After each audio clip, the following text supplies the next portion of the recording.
7 o'clock in St. Louis. You're listening to The Morning After, presented to you by Brown and Crouppen on 101 ESPN and on the TMA STL YouTube channel. Tim McKernan, Doug Vaughn, Martin Kilcoyne with you on the program. Jackson Burkett on the ones and twos. Chairman Kurt filtering phone calls and emails. It's a program that solicits your involvement by calling in, texting in, emailing in, or talking it over with other TMA listeners throughout the course of the program for 240 minutes while you watch and hate. Doug, it's a phenomenon that I know you're working on a study, and you're going to release that master's thesis sometime around prominent winter holiday. Yeah. Some of the hate is absolutely soul-crushing. When they call us names and won't leave us alone. Call me by your name. Yeah, it's disturbing, to say the least. And yet we soldier through it somehow. Yeah, we're champions, and I'm excited about it.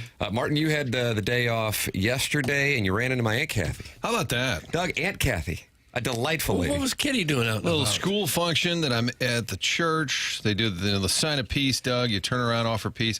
And then the woman behind me kind of looked and nodded. Then after, she said, Are you? And I'm like, here we go. Milton, Marvin, Morton, here we go. She said, Are you Martin Kilcoyne? I'm Tim McKernan's aunt. And I immediately have the responsibility to say, I'm so sorry to hear that. Oh, no, drop out of that, Jackson.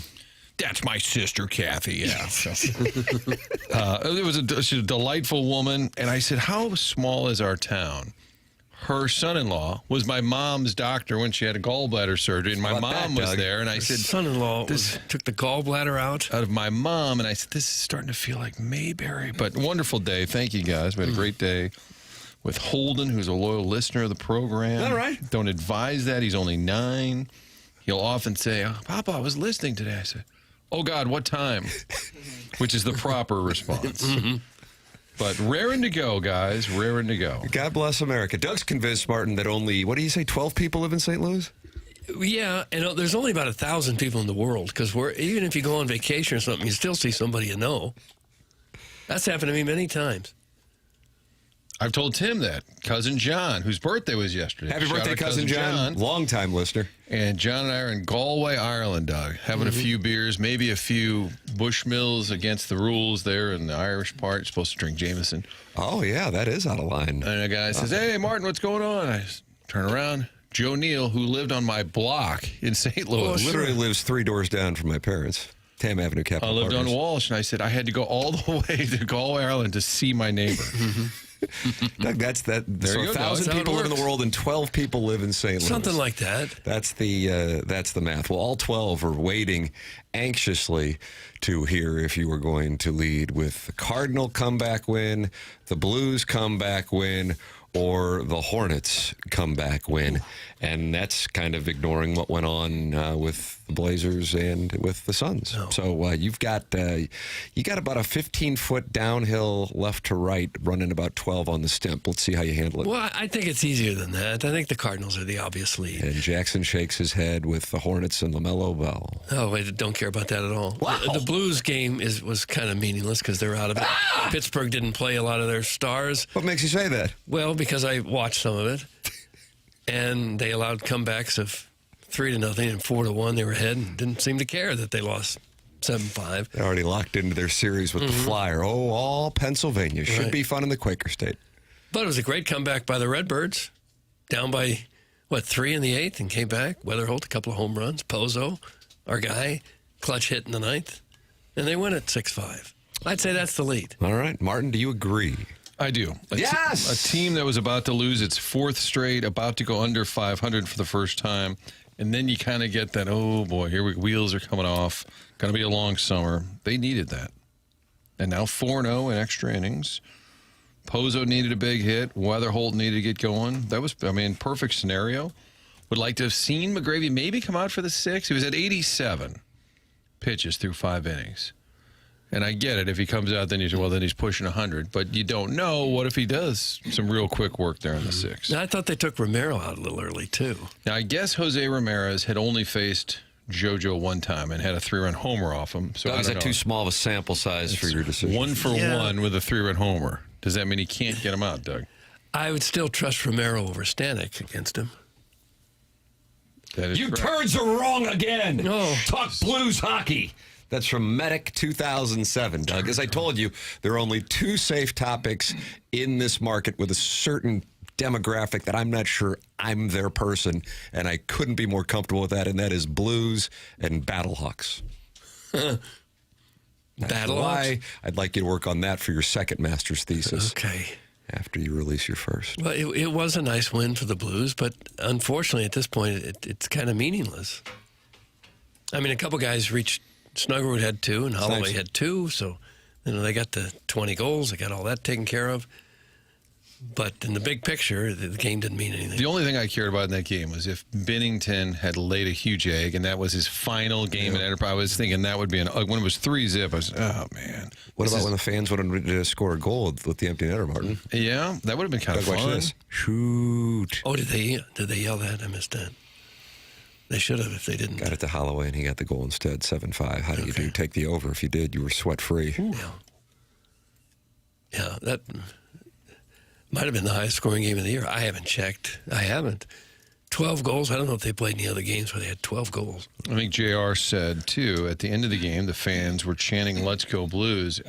I don't know if you have a team that I can think of in our area. I mean, Packers fans, maybe, like where they're just on board every year. Hey, the team didn't make the playoffs. That's okay. We'll get them next year. In this bitter sports world we live in, where everybody hates every coach, every player, the Blues fans largely stay positive and supportive. It really is unbelievable. I would love to see the NHL attendance, some games that were played.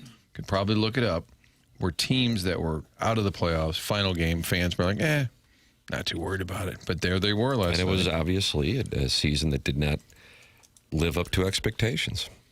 And yet, alas, there they were. JR will be in studio with his thoughts.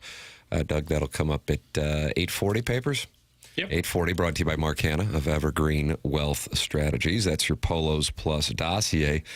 I believe we will have friend of the program and the starter last night, Mike McGreevy, on the program for some nonsense on his way to the ballpark. Doug, is this a busman special? I think it is, yeah. Will we have to issue an apology via the Notes app on the Twitter tweets by not calling it a business person special? Yes, boy, that's on us. And with all of the businesses in downtown St. Louis, it should be flooded. There are a couple still there. What could they relabel it? If it's not a businessman special anymore, there was always the deal, a middle of the week day game. What is it, like a Family vacant law special? Friday. This is a good opportunity for family law. Doug is the dad who sits there and goes, maybe that 21-year-old dancing over there is who I should dry hump at 3 p.m. You think that's happening down there? Women wanted to be like him, and guys wanted to be with him. I don't know that that's Frank, true. That is so naughty. Papers, you going to the game today? Papers? No, he likes that kind of scene you just painted. He's a young kid. You just go down there and just You want a father grinding on you? No, not Don't that. tempt me with a good time. No, I will not be at the Redbird game today. Of all the Cardinal games I've been to and looked around, it never occurred to me that it was a swinger's paradise.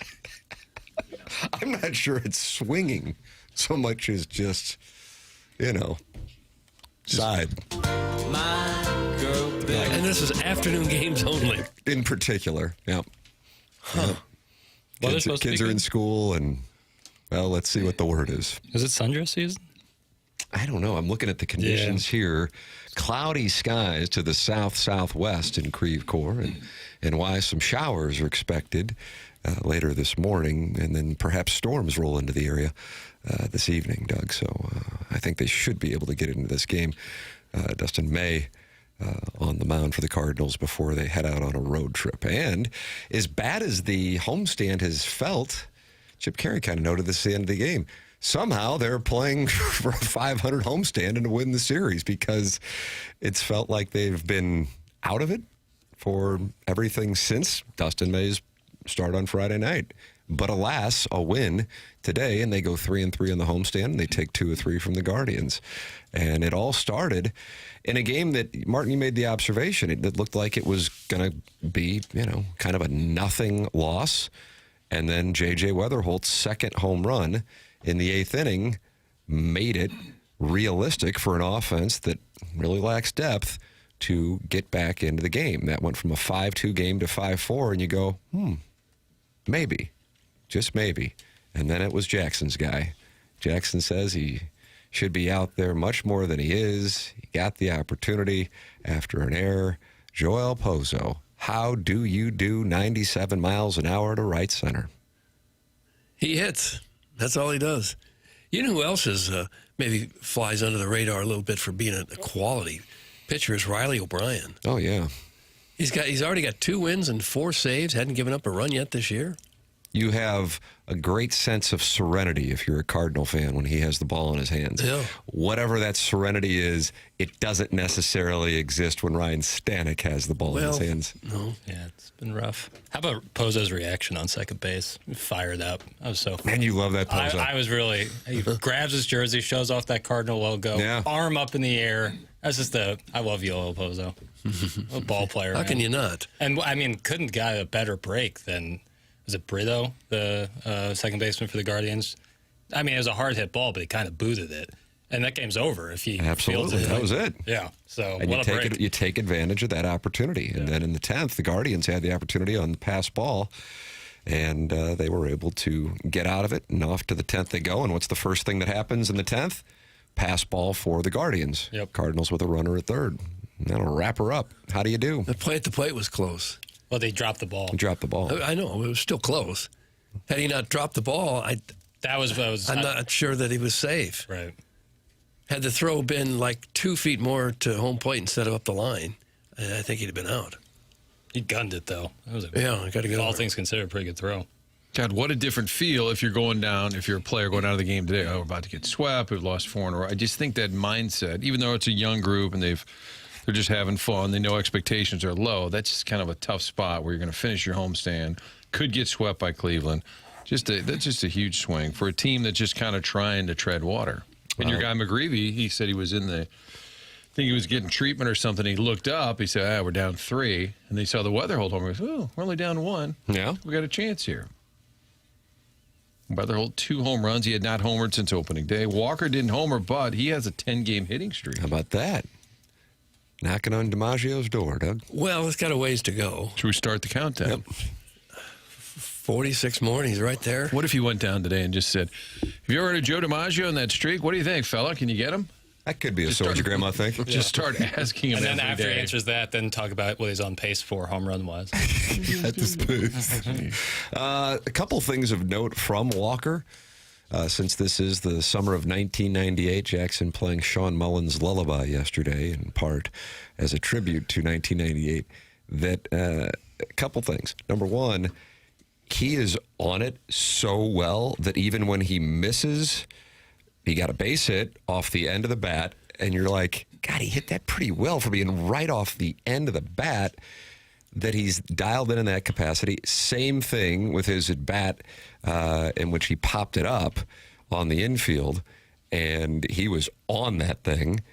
And then in addition, I really liked, and honestly, I was surprised for those watching in the late innings when there was a strike called, and it was the second strike in the at-bat, and he immediately didn't hesitate, because I'm like, oh, that was outside, went to the ABS, or it was the third strike, I guess, and it turns out it was a strike, I mean, by a 16th of an inch, but it was.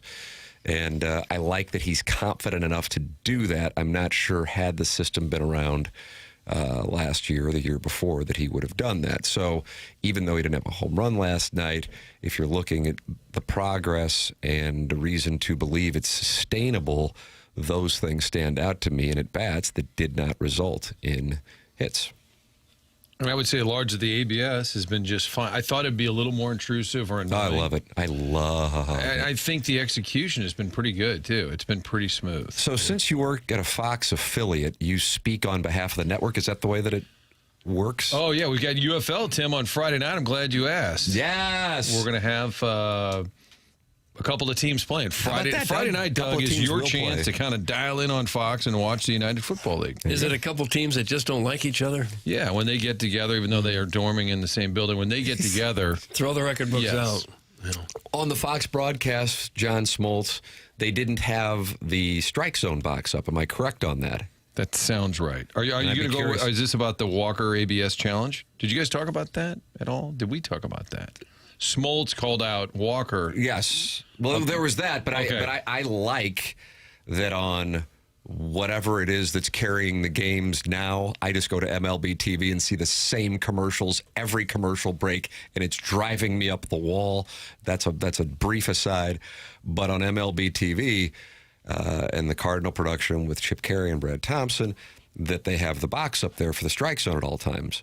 And I love that. But on the Fox telecast on Saturday night, the John Smoltz broadcast that caught some hell, they do not put the box up there, I believe. I didn't see it, and I didn't know if that was a Fox decision. And again, I know you work at a Fox affiliate, and therefore you are in position to speak on. I'm going to put that into the onboarding questionnaire today that I can address.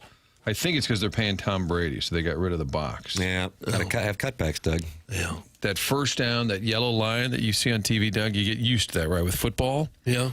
There was some Rams preseason football, and we had this big meeting, and an executive that John Shaw had hired to kind of just speak on his behalf said, Mr. Shaw would really like to see that yellow line that the NFL does all year, that they want to see it during the preseason. Well, sure. And one of the technical guys said, yeah, for 4 games, that'd be about $100,000. And the guy got his pen and he said, manage John's expectations. And I was like, end of story. So I don't know, Tim, if it's I don't know why they wouldn't do that. But I'm going to get an answer. I believe the yellow line should be used to determine first downs, not just give the viewer an idea, but it's got to be far more accurate than the guys running on and off the field with the chains. It should always be used by some official in the booth. Should say that is or is not a first down. Good point, Doug. I thought it was, and I think that's what I'm trying to workshop it in my mind here if I like it. Why not use that technology? What could be less accurate than guys running in off the sidelines with these chains? They run into somebody they know. Hey, how you doing? Oh, and they move the chain an extra 2 inches one way. It's always bugged me. You can see clearly on TV whether it's a first down or not. Now you're taking jobs away from people. No, you're adding a job in the booth for the guy to tell you that's a first down. What about the chain guys? Well, they'll find some cleanup work for those guys to do. You just be eliminating one of them. One of them can have the job in the booth, and the other can sell hot dogs.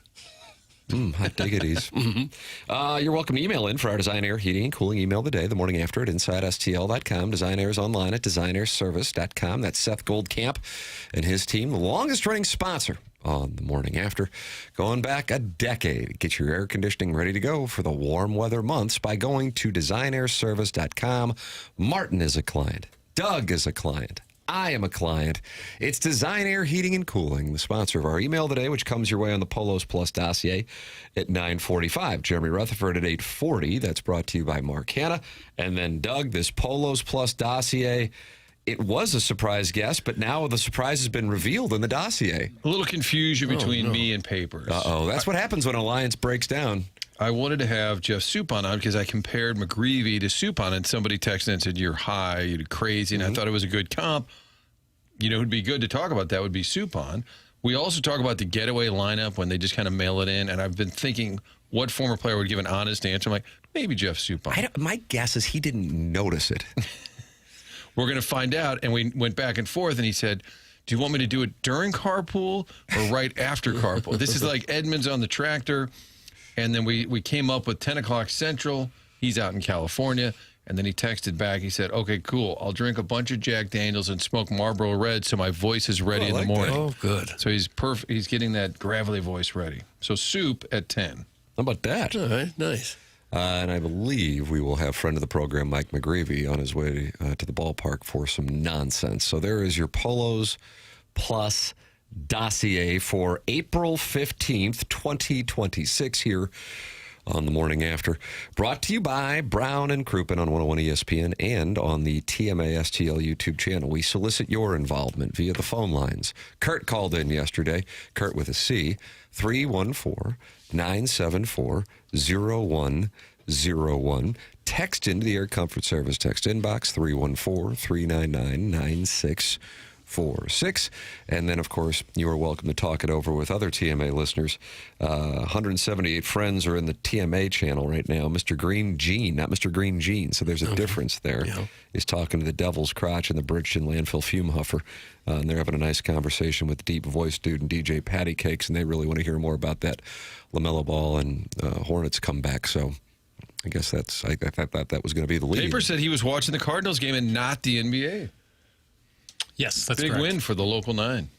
I was really into the Cardinal game. I didn't want to change channels. And as you know, changing channels between sporting events now is a Not easy. high risk play. It takes 4 or 5 remotes. Yeah. Closing out the MLB app. Yeah. It's like jumping out of a plane and hoping you've remembered your parachute. So in addition to that, Mike Francesa's talking about where he gets to sit at games. We have that audio for you, Doug. It's really just chock full. I think today might be a good day to do 7 hours. Oh. Well, hold on a sec. Oh.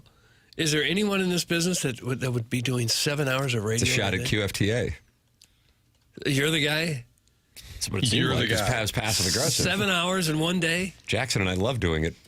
Francesa's probably pulled a couple 7 hours. Yeah. He used to do like a 4.5 Does that hour include show. nodding off? Yeah. Does that count? If he's in Part front of of the the mic, performance? it counts as work. How do you wrap up a QFTA? If you're in the 2-3 hour range, like I can tell Jackson has to use the little wizard's room, and I That's it? feel bad. That's what happens.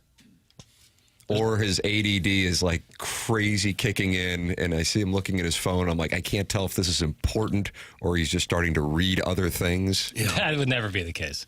I don't just sit here and start reading off like my phone, start texting people. Like if we're live, I'm going to be locked in. I thought it ended with a real high point. I guess it was the second to last QFTA we did. And I got to see what was on the dating apps in St. Louis by swiping through Jackson's dating apps. Huh. That was a maiden voyage. did he let you chime in or make selections or no? No. Just for viewing Just purposes. for viewing purposes. Yeah.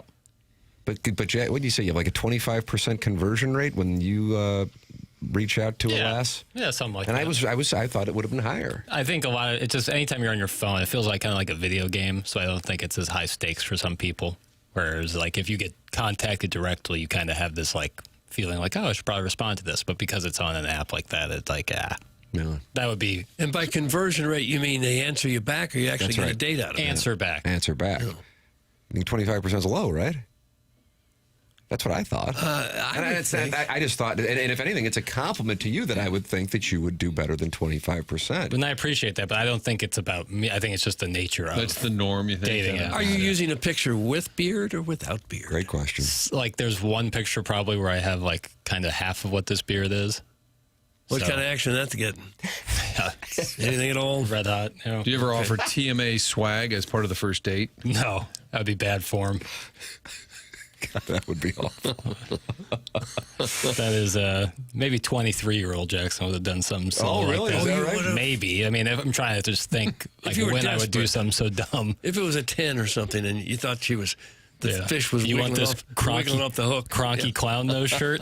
What about a gift card with maybe $23 left on it to the Egg and I? Kind of awkward when you go to pay. You think that ever worked? Fox Pardon? robot? I can't imagine it would work. That some girl who had their act together would say, I really wasn't interested, but if you could get me a gift card to the Egg and I, maybe. A used gift card at that. Right. Plenty left for a meal, but certainly not a round number. Honey, you pay for yours. I'll pay for mine. Mine's going to go on a gift card. Isn't there a rule when you're dating, like you don't do a gift card? If you have, let's say you had one let's say you had a Citizen Kane's gift card. Nice. It's a really, Doug, a delicious treat at Citizen Kane. That's a rule that you can't use you know, that? like early in the What, you date. dating a Rockefeller? No, but just Gosh. like second, third date, and you're like, it has even though somebody gave it to you, it just has a bad look. I think it's further down the road. I'd say put it right behind the credit card so maybe she won't see it. And you give them the credit card and the gift card. And if they say, oh, the gift card cover it, you live with it. Not me, man. I'd want someone who appreciates a good bargain. But if the girl said, oh, I don't like you, use the gift card, probably the wrong girl anyway. Couldn't agree That's more. what Jackson said. Yeah, couldn't agree more. But I think there is kind of a. It's a gift card, you paid for it. You don't have Someone to be did. embarrassed by Yeah. that. As long as it's around, as long as it's not a used gift When it card. comes back, there's only a $2 balance on it. The stores and restaurants Use it. They Use it. love those gift cards because many of them go unused. Starbucks. That's how. Yeah, that's they a get the cash and no one huge used revenue it. maker for them. Oh, Christmas! Everybody just you throw them away. They come in your stocking. All of a sudden, you're just throwing trash away. Oh, it's. How many gift cards just get thrown away? Yeah. If you use a gift card on a date, you are an absolute loser. That is from Steven Time. That's what I'm saying. I don't get think it. that's I a don't thing. think so. I don't get that. You got to wait a few dates. That's what I'm telling you. I wouldn't do it maybe on the first date. What about the second? Yeah. What about the third? This I was trying What to if get a the number. girl requests going to a restaurant where you happen to have a gift card to? You're supposed to not use it. You wait. And now, if you pick the restaurant and it's because you have a gift card, that I would get. I could view that as bad form. If you said you didn't want to go to her restaurant because you had a gift Yes, card another example of bad form. to Burger King, But she's like, I really want to go to this place, and you're like, oh, well, how do you do? I got a little gift card. How perfect. I don't think there's anything wrong with that. Got a couple for Del Taco. It's in my pocket here. No longer exists. I really That would be a think problem. if you couldn't have that conversation with the girl, it's not going to be a connection. Yeah. If you can't be honest and everything, and if they're so hoity-toity that, oh my God, you paid for a gift card, and forget it. It's the wrong one. On a dating app, 25% makes JBB a bimbo magnet. That's from your mom's lesbian lover. You're a bimbo So that's a good. magnet. So that number is like high. Is what Chairman Kurt? You're nodding. What's your conversion? I mean, rate, all I Chairman have Kurt? to compare it to is myself, Yeah. but I would give anything for a 25%. Really? conversion. How Yeah. about that? Huh.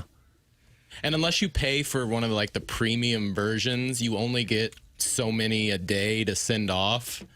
So if you're shooting for the stars, you're going to drive that number down. But yeah, I would kill for 25%. Okay, interesting. And this is an email that you send them? Fax. We fax them over a little You message. faxed them something. Okay.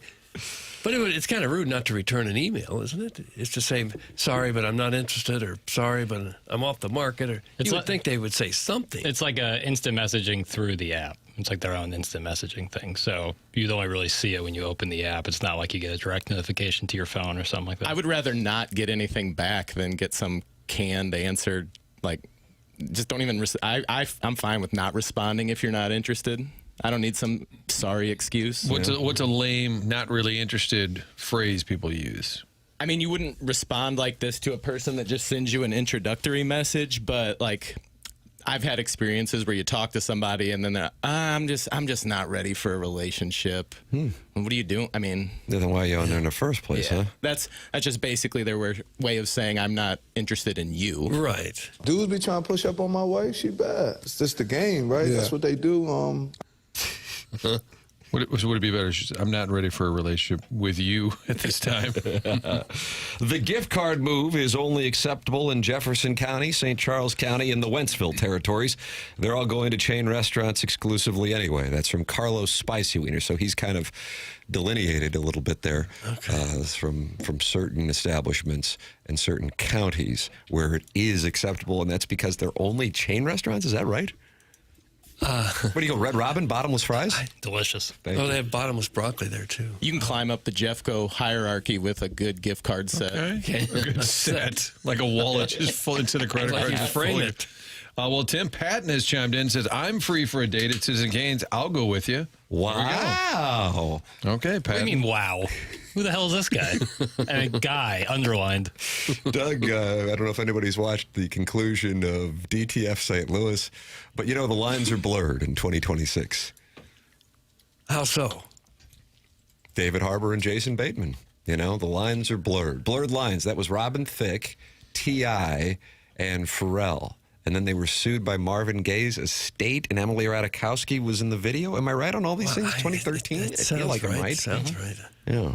Blurred lines. And Alan Thicke played hockey, kind of? On the side, Yeah, he I would think? come in for Kelly Chase's charity events, if memory serves. And, of course, Doug, he was Jason Seaver on Growing Pains. Right. With the great Kirk Cameron, who I thought might be the surprise guest today. He would be good. But now we find out that the surprise guest is no surprise. It's Jeff Suppan at 10 o'clock, Jeremy Rutherford at 8:40, and then perhaps Mike McGreevy for some nonsense on his way to the old ball yard after he got the start last night in the Cardinal comeback win. Get involved by texting and calling and emailing and talking it over with other TMA listeners in the Michelob Ultra YouTube chat. The program is called The Morning After. It's presented to you by Brown and Crouppen from the Stiefel Studios. This is TMA.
Oh, here it is. Blurred lines.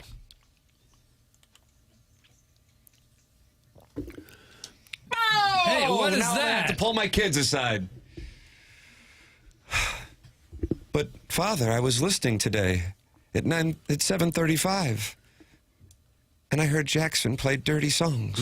Nasty. You want to apologize to my kids? Yeah, this song hasn't aged well generally, so.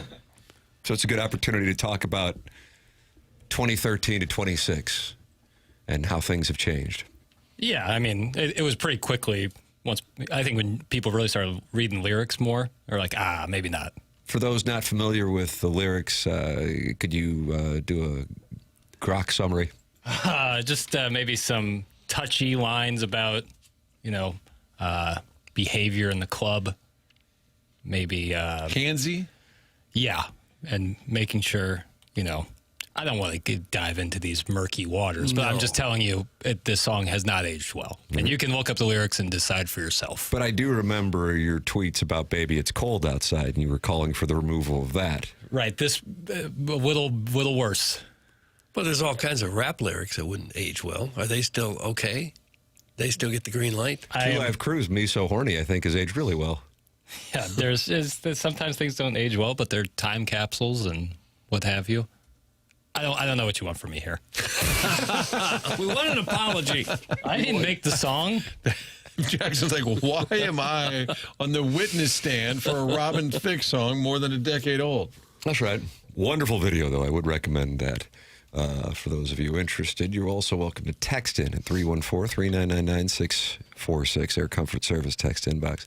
Call in, talk it over with us at 314-974-0101, Callier and Thompson phone lines. And just open up your YouTube app, type in TMA STL, and 227 friends have gathered to like Chairman Kurt. That's the first person I see. And the Bridgeton Landfill Fume Huffer, Kitty Bates, and the Deep Voice Dude, they're all in there talking it over. You can join and subscribe to the TMA STL YouTube channel. That is where the friends gather during the program and watch and talk it over. So, Doug, there is an expected bombshell announcement coming this morning. I honestly wasn't aware of this until this morning, so I'm curious on the dais. We haven't discussed this off air. If anyone knows where I am going with this. Anybody in these Stiefel studios here on 101 ESPN? Why? Did you say bombshell announcement? Yeah. Is it involving sports? Yes. One of the local clubs? No.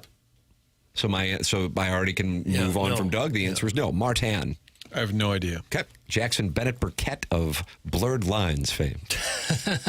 It's about Liv and PGA, right? Hi. Yeah. I saw that there was a major bombshell announcement, but I have no other information based on that. Chairman Kurt, were you aware of this? By the way, no. So there you go. 1 for 4. A bombshell announcement on Liv Golf is coming, and it's set to rock the golfing world. Multiple sources have confirmed this, but it's unclear exactly where the news will come from. The Saudi-backed league. After a disastrous Masters for all but one of Liv's players, the tour's standing in the golfing world has never been lower. Could one of the tour's biggest stars, like Bryson DeChambeau or Jon Rahm, be leaving to rediscover their major form? Or could Liv Golf be folding altogether?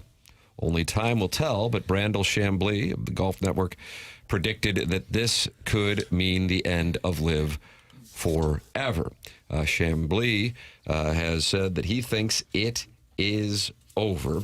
Liv Golf completely abandoned its identity this season to allow its players to qualify for and win major championships. They abandoned the 54-hole format, which gave the tour its name, moving to a 72-hole format, which aligns with the majors and their two biggest stars, DeChambeau and Rahm, winning the 3 Liv events before the Masters, and with Rory McIlroy and Scotty Scheffler seemingly out of sorts in the build-up to Augusta, they couldn't have asked for a better opportunity to win the first major of the year. Instead, DeChambeau missed the cut. Rahm never looked competitive, and McIlroy won over second-place finisher Scotty Scheffler. Only one Liv player, Tyrrell Hatton, finished in the top 30, and then Sergio Garcia was given a code of conduct warning. No. Chambly predicts that this was the nail in the coffin for Liv. He wrote yesterday on the Twitter tweets, quote, "Given that the product was so ill-conceived and ended up being worse than anyone could have imagined, with shotgun starts, initially 54 holes, a team concept that was nothing but laughable, and tournaments that meant and continue to be nothing, and such paltry numbers of viewers losing billions along the way. Would it surprise anyone if the Saudis came to their senses and finally euthanized the whole lame-brained tour? So that is the theory on what these bombshell announcements could mean on something that rocked the golf world and became a geopolitical conversation in addition to a sports conversation. A couple of years ago, you may remember the commissioner of the PGA Tour, Jay Monahan, sitting down with Yasser Al-Rumayyan of the Saudi Private Investment Fund and announcing a truce a couple of years ago, and then they never really completed the agreement, and LIV has somehow spun into further irrelevance. So are they saying it's going to There's going to be a major bombshell announcement today. related to LIV? We don't know if it means Is it they're DeChambeau done. leaving? Is it Rahm leaving? Or are they shutting the whole thing down? It does feel like the clock's ticking, right? On the whole league, the whole idea. Most of those LIV players signed enormous contracts. I have to wonder if they'll still get paid all that money if it shuts down. If so, this is the best thing that could have happened to them. Get the money and then be allowed to come back and play on the regular tour. What could be better? Like P. Reed is sitting it out on the regular tour for a period of time so he's over on the DP tour. Koepka had to pay fines. He is back.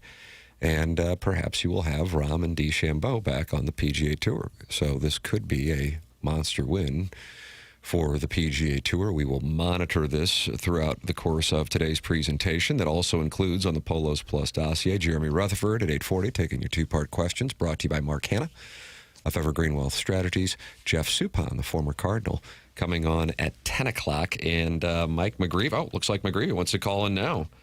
Well, you tell them we're busy. We are so You tell them we are knee-deep in sports talk. He did ask, and he says, as a friend of the program, I would love to call in. Any specific time work? And I said, I got to be honest with you. This thing's just a ship out at sea. Yeah. And we do a little 4-hour tour, and we come back into the port, and then we depart 20 hours later and tootle around. We're happy to see any passing vessel. So keep an eye out. I think McGreevy may be calling in. And it's probably too late for him, but wouldn't it be great if he called while Soup was on? And those So I asked him, I told him we had Suppan on at 10 o'clock, and let's see what he said. I said, do you know him? Because I'm saying Martin said his it sounds like text you said know him. somebody he's a fine young man or something. Yes, went to a couple of church retreats last couple off seasons and sat with him at the Writers' Dinner this year at FanFest. Really a cool guy. How about that, Martin? Great surprise guest. So anyway, our starter from last night's festivities will be joining the program at any moment. Jeremy Rutherford, 8:40. And then you got Suppan at 10 o'clock. Got the Design, Air, Heating, and Cooling email of the day coming up as well on the program. There it is. Here's Ali Marmol's reaction to last night's comeback win as the Cardinals have their 7th comeback win of the year. They've won 9 games. 7 have been comeback. It's given me a lot of gray hairs, but I'll take every one of them because you want to build an identity around it. You really do. I mean, you want these guys fighting to the very end. An example of that is Jordan getting down the line, down so many runs yesterday, right? Like, they're just not going to give in, and on certain nights you're going to be rewarded for it, and certain nights you're not, but the style of play needs to remain the same. Okay. Style of play the same. Yeah, I did notice that on Jordan getting down the line on the loss on Monday. Yeah. I like the hustle. I like when they went to the dugout and the enthusiasm there. Like, everybody's up on the top step. Like the Pozo hit, you thought it was like a playoff game in October. Well, I mean, when Church hit the game-tying home run in the 8th inning against the Nationals in front of, like, for real, like 1,500 people, and he's turning to the dugout and flexing. I mean, that's something that I think people like to see. And I realize, again, I want to reemphasize anytime, because there's a lot of people who I guess are pulling for him to lose. I don't know what this is about, but whatever. You know, Doug, some people like some things, some people don't like other things. Right. I don't think anybody is sitting here going, hold on a second, maybe they can compete with the Dodgers. You kind of recognize what it is, but it's refreshing as a sports fan when you see enthusiasm from a team. And I think the biggest thing is that you might have this guy who had a bunch of hype, justifiably so. His numbers actually compared as far as his data to Aaron Judge, and then comes up and just doesn't have it. Find it, at least for a very small sample size, but that certainly gives you reason for encouragement from a big picture standpoint. And then last night, Wetherholt, with not just the 2 home runs, but also an absurd catch on that line drive. I mean, that was ridiculous. Hell, the guy who hit it, now I would call him Rocchio because of the great Matt Rocchio. Oh, would you? But he goes by Rocchio, was like laughing about it and kind of like tipped his cap in a way for the catch because it was just so ridiculous. So, you know, it's fun to watch. I look forward to watching it every night, and I think a number of people feel the same way. And, you know, as a sports fan, you want to see your emotional investment reciprocated by the people that you're pulling for. And you want to feel like the thing's moving in the right direction. And I guess so far, I think you can say both those boxes are checked. Yeah, 17 games in, you have to be pretty pleased by what you've seen. Yeah. I would think.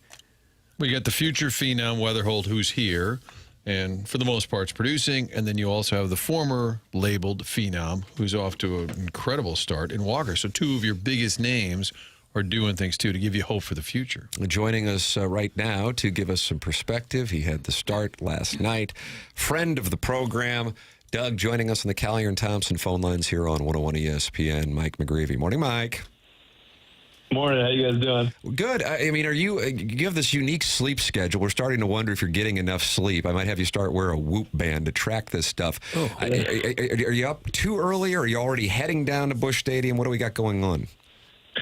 No, just got up early just to make some food. Don't want it to go to waste. So for this week road trip, so got up early, made some steak and eggs, and now just cleaning up and packing up the suitcase. Doug, do you have a problem with steak and eggs in the morning, or after you have a start? Sounds like a lot of work. Yeah, a lot of work to make a steak. No, not a lot of work. I mean, nice and easy. I got it down to a science. I mean, made the steak last night. Just cut it up, put it in like a Tupperware, and then heat it up this morning. So, I prepare. Doug, he's a food prepper, it sounds like. But I'm just wondering, he said going on the road, you don't want to go to waste, Tim. Are we still saving money for the wedding? We got to be careful here with the steak and eggs going to waste, Doug, in this economy. Exactly. In this economy, we can't be having food go to waste. Well, I know they feed you at Busch Stadium. Do they give you take-home boxes that you can take some of that home with you? Yeah, they do. But, I mean, it's just a nice little escape to cook for myself as well. So did you get home from the game last night and whip up a steak? No, absolutely. But I mean, that was for this morning. Wow, prepare to prepare. Did you get that? Prepare. Boy, it's hard to cook a steak and not eat it right on the spot, though. That's tough. Yeah, it really is. I was looking at my chops last time. Like, I can just eat this now. I was like, no, I'm gonna do it tomorrow. That's the discipline, Tim. It's almost as if professional athletes have something we don't. Yeah. Discipline, talent. Yeah. I respect the whole thing. What did you think of your performance last night? I mean, not often you see 9 lefties in the lineup that going against you, and 9 good ones at that. So there was really no letting up in that lineup for sure. I mean, a reporter asked me last night, like, "Oh, do you game plan any differently?" And I said, no, because it's just hitter to hitter. But the only time where the 9 lefties really hurts you, like in that 4th inning, I think it was, maybe the 3rd, guy gets on third base, less than 2, and it's like, okay, well, maybe we could pitch around this guy to walk a guy, get to a righty. But it's like, no, it's another lefty, so kind of have to go at him. But I was happy with how I handled that lineup. The 2 solo homers stink, but solos won't hurt you, like I said last night. And, I was very happy with how I handled that, and I was actually glad to get Jose Ramirez back for him hitting a home run, a ball that was 2 balls out of the zone. You were at 87 pitches through 5. Do you guys have a discussion, or do you know at that point you're done, or do they say how do you feel? Tell us how that decision is made. The coaches were definitely going over it. They didn't talk to me until like the 2nd out in the bottom of the 5th. I knew my pitch count was getting up there. You're facing the 3-4-5, got 3-4-5 hitters coming up for the 3rd time that game. in that game. So I kind of knew my night was coming to an end. It would have been nice. I think had we scored one, they might have gave it to me. But, you want to preserve the lead, not let Jose Ramirez see it for the third time. So I understand the call and worked out in our favor, which is great. But, just got to be a little more efficient early on if I want to get that sixth. On the day after you pitched, when you know you're not going to play today at all, can you show up 5 minutes before the national anthem, or do you have to get there and stretch and do all that stuff? Well, what will you do today? Yeah, so there's a lot of players around the league that take a spa day, which is very beneficial. Just spa days, just showing up, going to the hot tub, cold tub, get a massage, maybe sit in the sauna a little bit. But I have not adopted a spa day just yet. I like going in, getting a really good lower body lift, maybe some squats, deadlifts, get my arm care. I run. I do a lot of these just different recovery things that help me. So today might be busier than my actual start day, just from start to finish when I get to the field versus by the time the national anthem starts. I'm constantly doing stuff. Do you feel your arm on a day like this is still a little tired from last night, or no? Yeah, I'd say so. I normally don't feel it when I wake up. It's always just like, hey, like, if I were to play catch, I'll let you know how it feels. I can only imagine, probably doesn't feel too good right now. But while the pitch count got high, it didn't get stupid high, like throwing 100 pitches. So I can imagine it might not feel terrible, but still going to be smart today. Just maybe, 15, 20 throws, just get the arm moving a little bit in preparation for my next start. Cardinal starter Mike McGreevy with us here. Doug, friend of the program, with us, fresh off of some steak and eggs this morning before heading down to Busch Stadium protein for the game against the Guardians, and then off on the road trip the boys go. Once again, two of your cohorts from the youth movement, J.J. Wetherholt and Jordan Walker, flashing here. And last night, Wetherholt not just with 2 home runs, but how about that catch he made behind him? Yeah, that was after Rocchio hit that ball, I was like, dang it, it's a single, bad pitch. And then all of a sudden, JJ's catching it, and he's probably, 50 feet in the air, it looks like, that jump. I didn't know he had hops like that. And it was funny, Rocchio stopped about halfway down the first baseline, was just staring. And I was in awe like him, and I'm looking at him, he looks at me, I'm like, damn, sorry. I kind of give him some credit. I kind of look at him in the mouth like, hey, like, good swing. He's like, yeah, thanks. Like, damn, I'm still out. So that was a kind of funny interaction with him, because we both were just like, no way he just made that play. And you guys are similar in age, but it does seem like Wetherholt, for being a young guy, he's really seems like a savvy vet or a pro when you're around him and you talk to him. It doesn't seem like a young kid overwhelmed at all. What's your interaction been like with him? Yeah, you said it perfectly. He's not overwhelmed at all. I mean, you talk about a rookie making his major league debut at a spring training, making his debut opening day, batting leadoff every day, minus maybe 1 or 2 so far. Even against lefty pitchers, it's like, hey, we want you to be this guy. There's this expectation that you're going to be this guy for us, a huge contributor, at your rookie year. You're not even 20 games into your major league career, but we need you to be this, be that. And he's not overwhelmed by it. He's taking it day by day. And, if he's not swinging the bat well, he's, picking it up on the defensive side. And then when he puts it all together, it's just like he's an absolute game changer. And to have him and Jordan do it both sides of the ball as well, the lineup looks pretty scary and like what it could be down the road. Walker has really become a star now. What does the team do to kind of protect him, to make sure that his time isn't constantly being bombarded with people like us? Well, he's nice. He's a little more, I'm not sure what the word is. I'm just nicer, I think, and I give you guys the time of day. I'm just nicer, and I give you guys the time of day. which is unusual. Yeah, I mean, I'm not important. I don't play every day. I'm also just paying Tim back from helping me get onto the Grove. Still payback. Yeah. It's like I'm Don Corleone, and he's doing a favor that he owes me. Yeah, exactly. I think I got about 5 more Collins before I feel like my debt's been paid. But Fair enough. until then, I'm all your guys. That's a good deal. I'm just kidding. Check in with the agent on that. Yeah. I heard you last night saying too you're getting some treatment or something during the Wetherholt second home run. So you're sitting at 5-2, and it's you hope for a comeback, but it's not imminent. What was your perspective during that? Yeah. So I was watching the broadcast, just doing some arm care in the weight room. And, you see him put a good swing on that ball to left field. And off the bat, you're like, all right, like, hey, good swing. Like, I think the left fielder might be camped. And the ball just kept backspinning and he got it and it just kept carrying it and went out. We're like, hey, sweet. Like, all right. And now it's only 1. Like, we're only down 1 after kind of a gut punch of an inning, the half inning before.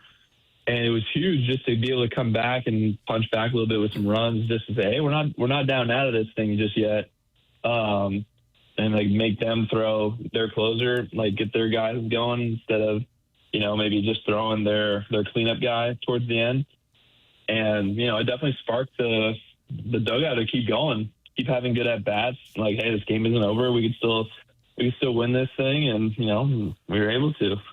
Even though the rest of baseball has described this Cardinal season as a rebuilding or retooling type of year, I would imagine that you as a player and the other guys on the team don't think of it that way, that you're thinking, why can't we contend and play with the Brewers and the Cubs and everyone else in the division? Yeah, absolutely. Baseball's such a funny game. Like the Angels swept the Dodgers last year, I think, is like there's so many like teams, like at the bottom, like the Rockies, like the A's, like they're still taking down good teams, like the top teams, because it's baseball. Anything can happen. And I think we're doing such a good job of like the year is written this way, just with the writers and all these people. Okay, it's a rebuild. It's like we're staying within ourselves. We know baseball is a funny game, going out there competing and grinding our butts off. And by the time like the game's over, it's like we'll see how close it is, and if we're on top, great. If not, then hey, we'll get your ass tomorrow. But I mean, a mantra we had in a spring that kind of Ollie touched on a lot was like, we want other teams to be absolutely exhausted of us by the time they're done like playing us. We want to give them hell for all 9 innings, all 27 innings of a series, maybe however many games we're playing, but we want them to hate to play us right now because of how like relentless we are. Like we're like, hey, we're not giving you a game. Just be like we're rebuilding and think, no, like you're not getting this game for free. Yeah, well, so far the results speak to that, Mike. I mean, 7 comeback wins of the 9 wins. And one of the things, we're getting a bunch of texts while you're on with us. Number one, the audience loves the conversation and loves you. But number 2, I think the fans are saying, man, we like watching this team because when they cut away to the dugout, the enthusiasm on everybody's face is something that is refreshing. And my theory is fans like to see their emotional investment reciprocated, but it looks like you guys are having fun and you're invested in a way that is crystal clear by the way that guys are sitting on the top row at the dugout and fired up when you start getting that comeback going. Yeah, absolutely. I mean, that's what you want to see. The last thing you want to see in guy hits a game-tying double is the guys just, sitting on their butts and just giving the golf clap, like, oh, nice swing, Pozo, yeah, instead of, like, hey, like, now we tied this up, like, get animated, get going, like, get the fans involved. Like, I think the huge thing that, like, made the Burley homer opening day so special is, like, after we scored those runs and we were down 1 with a guy at third, like, all the fans just started getting up. And I got goosebumps right before Burley hit the homer. I'm like, oh, my gosh, he's going to hit a homer right here. They're all saying he's going to hit a homer. He's going to hit a homer. And he did. It was just unbelievable. And, like, that's the type of energy, like, if we can produce, the fans might produce, and then, like, everything just kind of flows. And, like, the pitcher gets flustered, he gets sped up, the defense gets sped up. I think in that situation where Mason hit that ground ball with 2 outs, like that was a byproduct of, hey, like we're not down and out, like put the pressure on the defense, and like we were, bad hop or something for the second baseman, but like we were able to put the pressure on, stuff compounds, and everything just kind of like go in our favor, despite maybe not looking like we're still in it. Not a lot of veterans in that clubhouse. Who are the loudest voices? I feel like Burleson could be a guy who's taking a lead, Mason win in a certain way, but it's usually an obvious room where there's a guy who's been around a long time. You just don't have that. Are there a couple of voices who are more prominent than others? Well, I'd say Mason's is definitely the loudest when, we're sparking a rally, JJ or Walk hits a homer. Mason is yelling bloody murder in the dugout. It's like, oh my gosh, dude. I'm preaching on like, hey, getting hyped and like supporting the boys, but every now and then it's like, dude, you're gonna lose your voice. We're in the second inning. Oh my gosh. But it's awesome to see, and like that's the same guy Mason's been since like being in high A with him in Peoria. It was a guy who's just like always like for his teammates. He's always hyping them up. And like it's everybody. It's absolutely everybody in that dugout. Pozo had that big hit last night in the 9th inning. When you hear his story, you can't help but root for the guy and love the guy. Is he as popular among his teammates as I think he probably is? He's more popular among the teammates than what it's led on. Everybody loves that guy. Always shows up with a smile on his face. Works extremely hard. Isn't catching quite as much, just with Vaughn being able to get back there now more often, but he's still coming into the pitchers meetings that, say maybe 2.5 hours before my start, we're talking with Dusty and going over like the lineup, and Pozo is taking notes and giving opinions like he's the starting catcher. And it's just awesome to see. The guy works hard. No wonder why we got him back this year. And just a great teammate to have. And I was so happy for him because he's just wanted that ball to fall. He's been hitting the ball hard. It's just been right at guys, kind of like Yvonne. And for a hit to kind of come in that way, that situation, he's like, I needed that for my confidence a little bit. He's like, gosh, they were finding the glove too many times. So he's like, I'm glad that one fell. Yeah, that thing was ripped. Hey, Mike, we got Jeff Suppan coming on the program at 10 o'clock. Now, Martin's theory is there are some similarities between you and Suppan, and that's a hell of a compliment. He had a great career. And then he was the starter for the Cardinal Game 7 against the Astros in 2004 in the NLCS, and the starter for the Cardinals in Game 7 of 2006 against the Mets. And you guys actually know each other a little bit? Yeah, I got to meet Suppan. Went to a Catholic church retreat at San Luis Rey in Oceanside, California.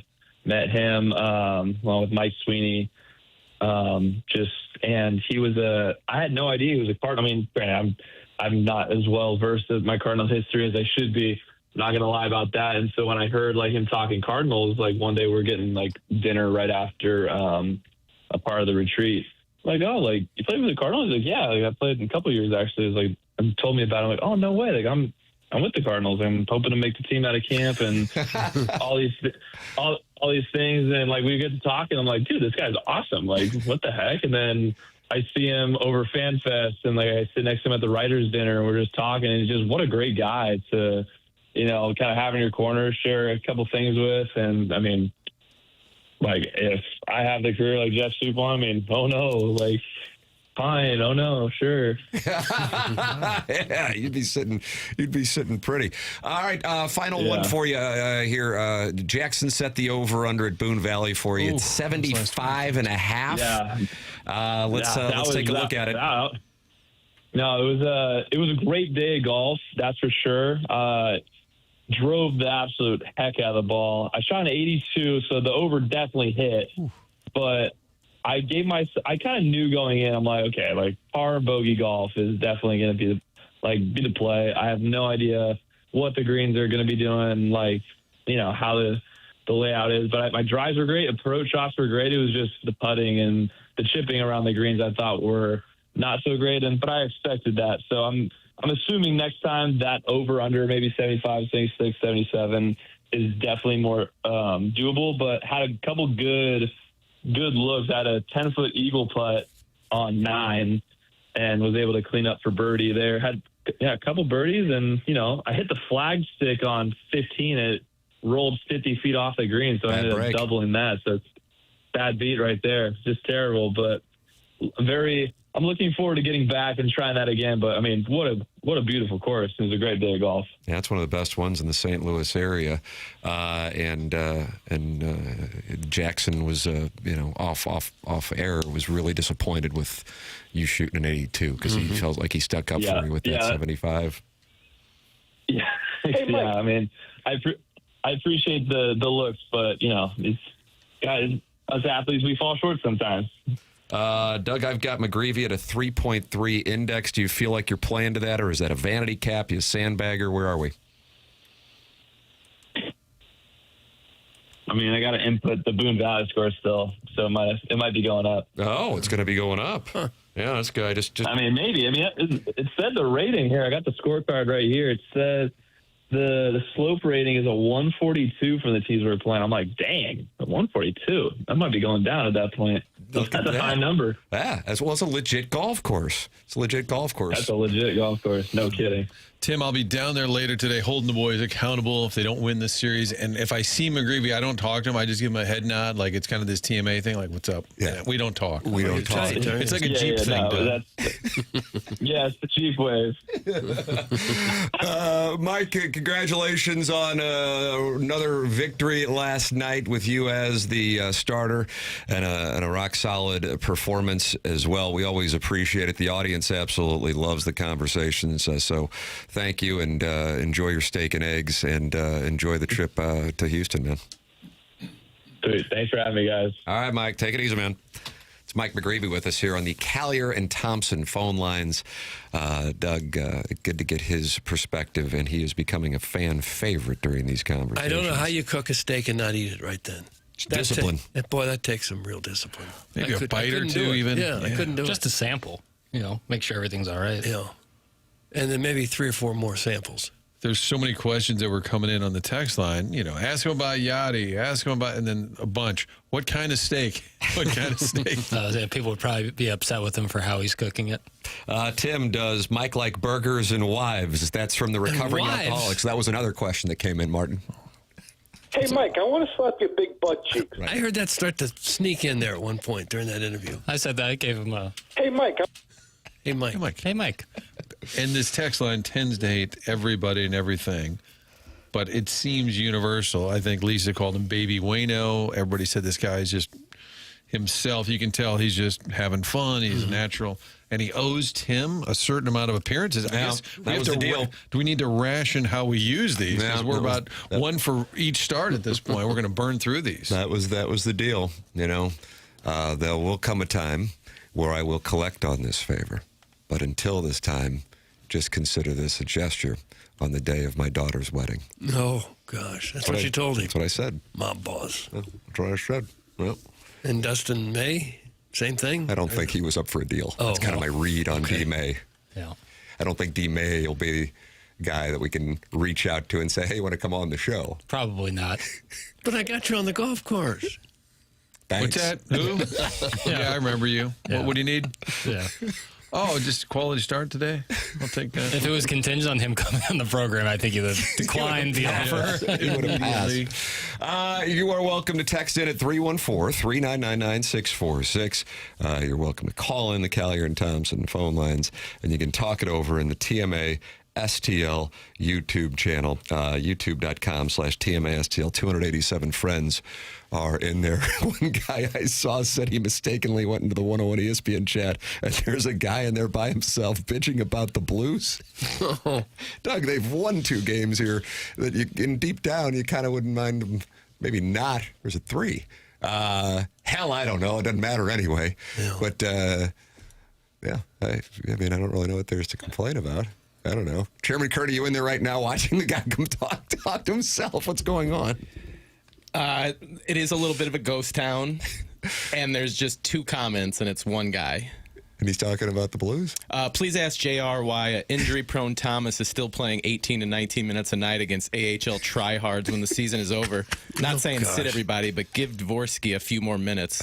Obviously putting lipstick on a pig. Oh. And that wraps up the end of the comment section. There's a 101 ESPN channel. This is more of a...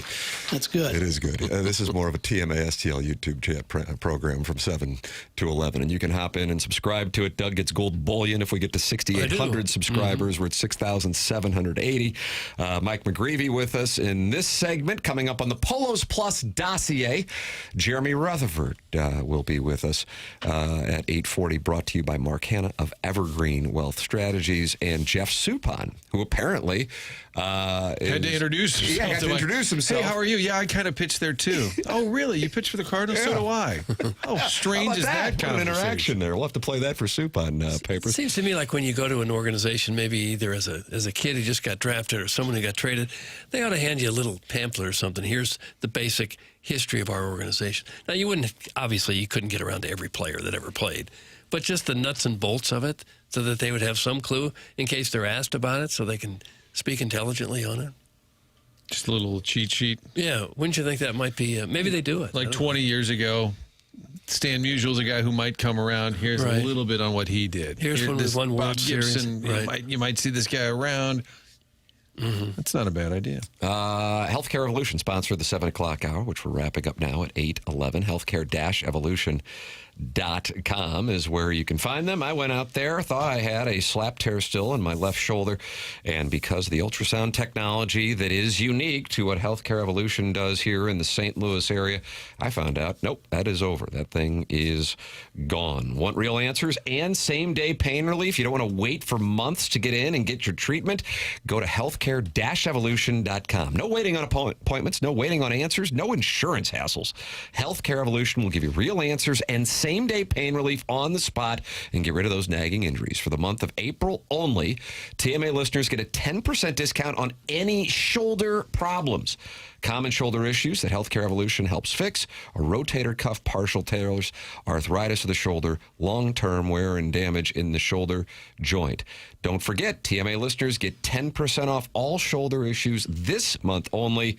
It's healthcare-evolution.com. Go there and see firsthand the same benefits I've received by going to Healthcare Evolution. The program's called TMA. It's presented by Brown & Crouppen on 101 ESPN.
AutoLoanPro.com. That's the website to head to if you're in the market for a new vehicle. Not sure what you can get approved for? They will make it simple and get you into that vehicle. Little to no money down. Best rates possible. Auto Loan Pro working with 50 different lenders so they can get the best deal. Doesn't matter the situation or the circumstance. And when you're on that website, make sure to check out the free playbook they put together just so that you can understand better the credit industry, how it works. Next time around, what kind of car you're in the market for, you'll be able to move on up. That's part of the beauty of going to AutoLoanPro.com. You're not only getting the car, getting the best deal possible, you're also learning how things work with the credit industry. It gets a little complicated. Make sure you're working with the pro. That's all you need to know. Auto Loan Pro, part of the Lita family. Robert Thomas there on the website, the great selection of cars, and the free playbook. All of it, one spot for your next vehicle. It's AutoLoanPro.com.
This is Jackson with the Sports Center update. It's brought to you by Universal Windows Direct. Cardinals win last evening. Back in action today to try to get the series against Cleveland. 12:15 first pitch. Dustin May on the mound for the Cardinals. That was another Sports Center update brought to you by Universal Windows Direct. You'll be saying, I love my windows.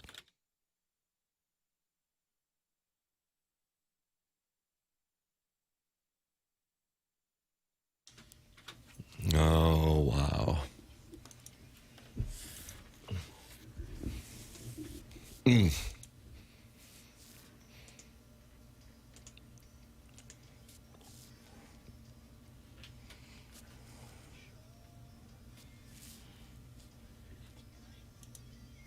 Johnny Gill, Doug. Is that who it is? Yep.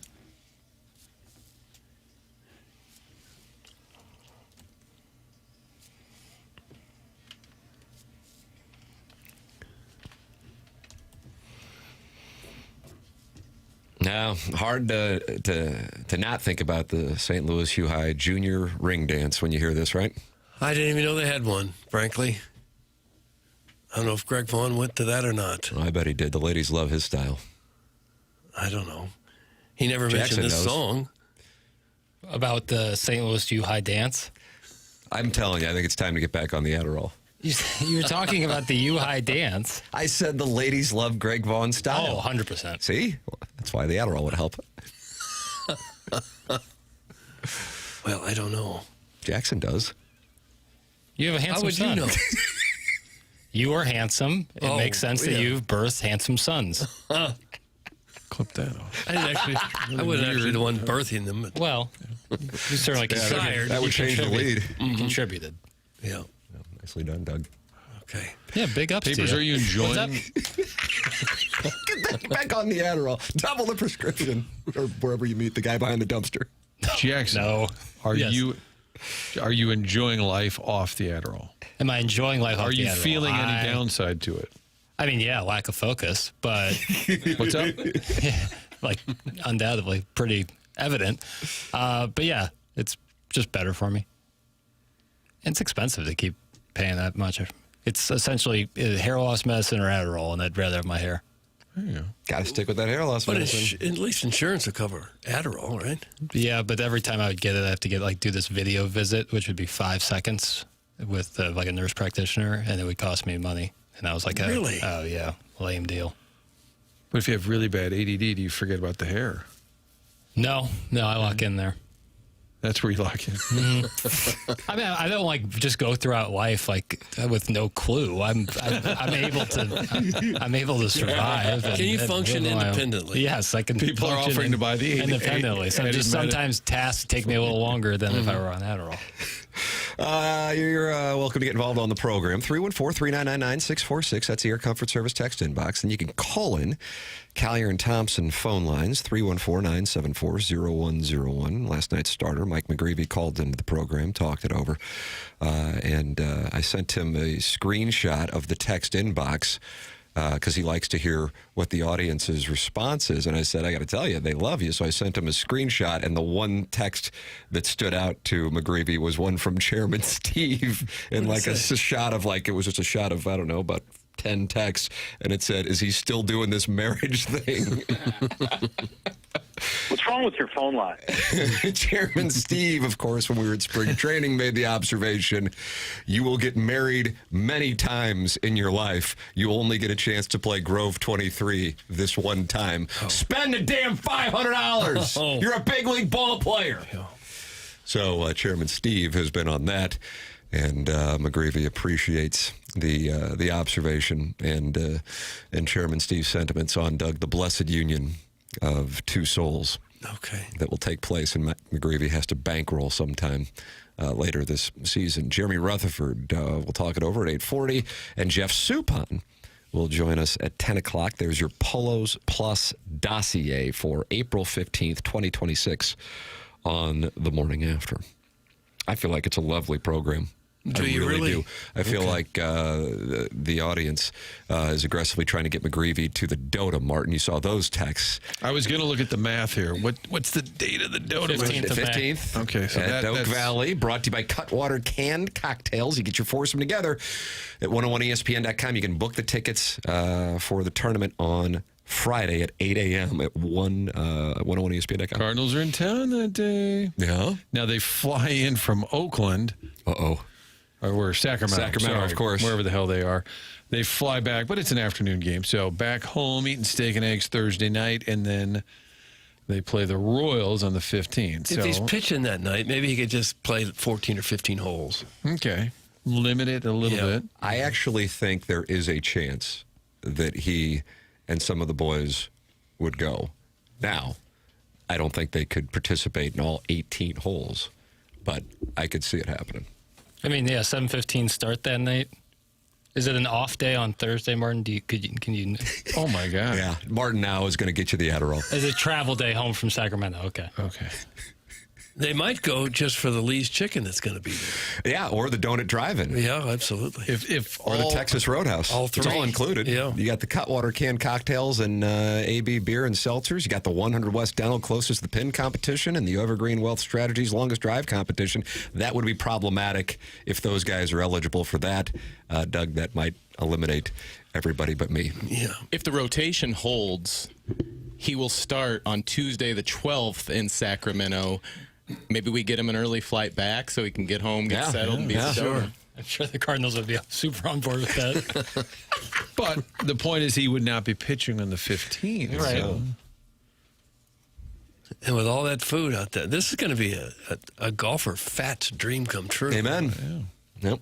Yeah, get your foursome together. And get online at 8 o'clock on Friday. It is the Dotem, Doug. Mike Francesa, he hosts his program. It's the Bet Rivers podcast. And sometimes he gets a little distracted.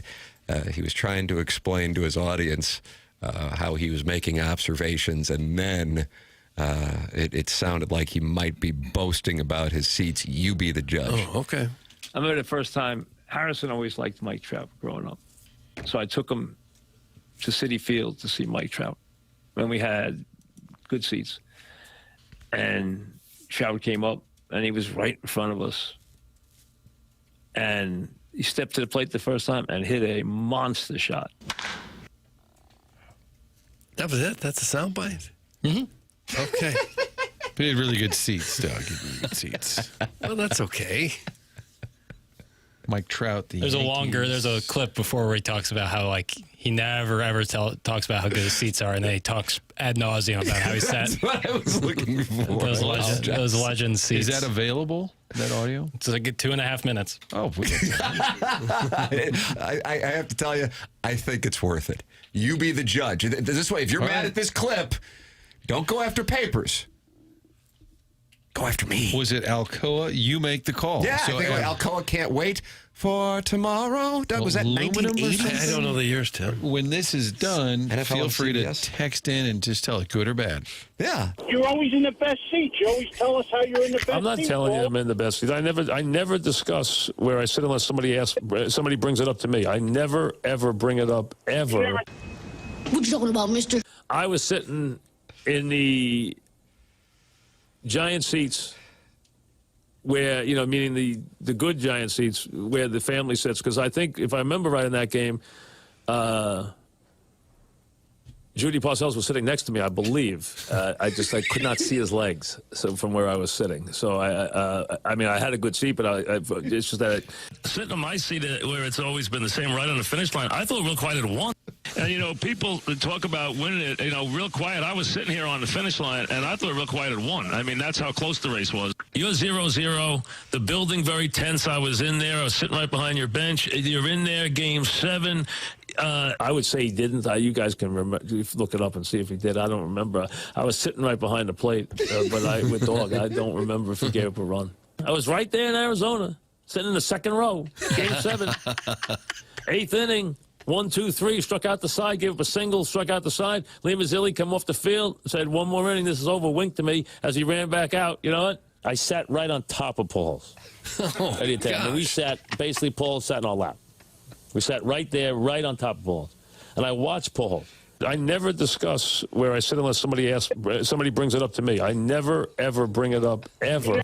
I was thinking this as I was watching the Red Sox celebrate just a few feet away from me. Because I was sitting really close to the Red Sox dugout. Actually, I could see into the Red Sox dugout.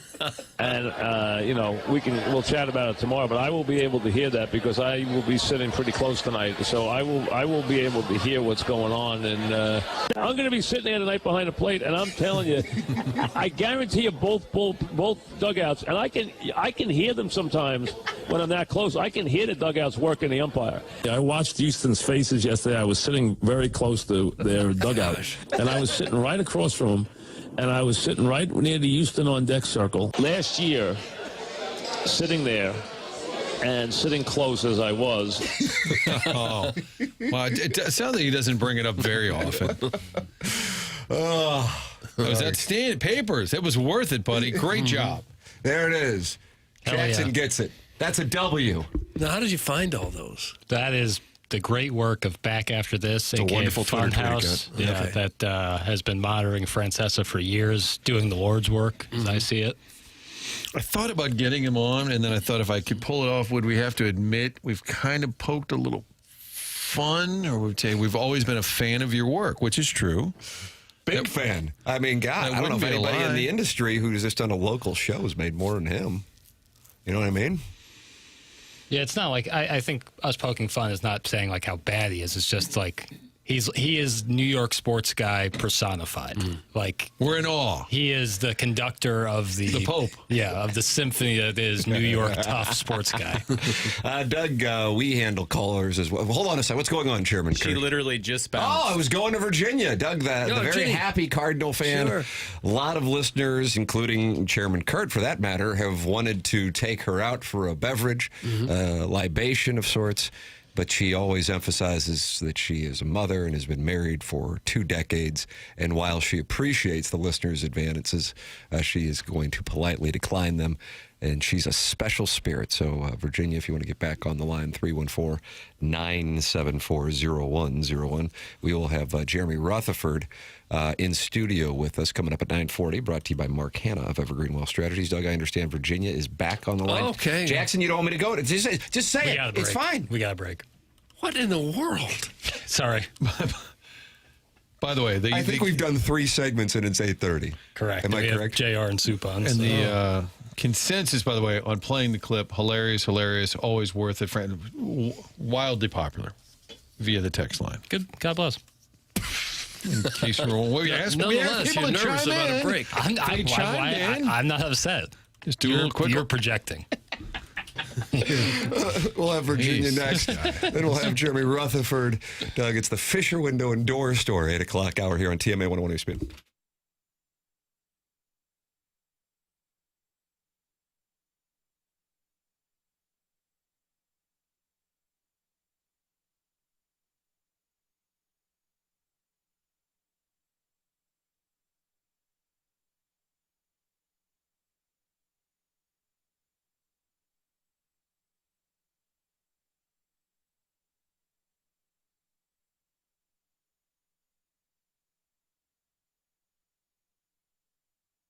Michael's Flooring has been family and locally owned for over 30 years. Michael takes great pride in helping and making sure his employees are happy and making a great living. You can go online right now.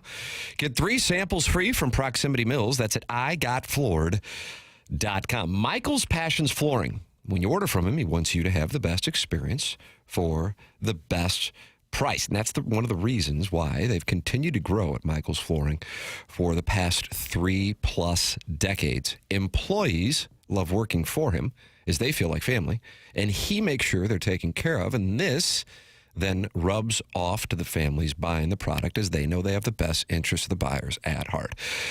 You can check them out at their 3 different locations in the St. Louis metropolitan area: Creve Coeur, Garden Prairie, and St. Peter's. Come see why people are loving getting floored by Michael, and make sure you visit igotfloored.com.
Doug, I guess it's Ween Wednesday, and it's the sickest one yet, Feels like it is, yeah. And there's a couple of Weens?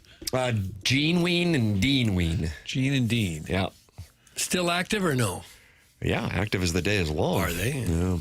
Come to the pageant every once in a while, huh? Really? Yeah. It's TMA 101 ESPN. Brown and Crouppen is the presenting sponsor here on the show. And we are in the Stiefel Studios on 101 ESPN and the TMA STL YouTube channel. Brown and Crouppen online at getbc.com, or you can call 314-222-2222. Brown and Crouppen is local, and that is what you want if you are looking for an attorney, somebody who knows the local legal environment, and also somebody invested in the community. Brown and Crouppen, founded in St. Louis in 1979, built new offices in St. Louis within the last few years on the Hill, and they are committed to St. Louis. When you get an accident, money can be tight, and Brown and Crouppen is aware of that. So everything is free right there at the outset. You don't have to worry about it. They come to you. They will take care of you with any questions you may have. They don't get paid unless you get paid. Go to getbc.com or call 314-222-2222.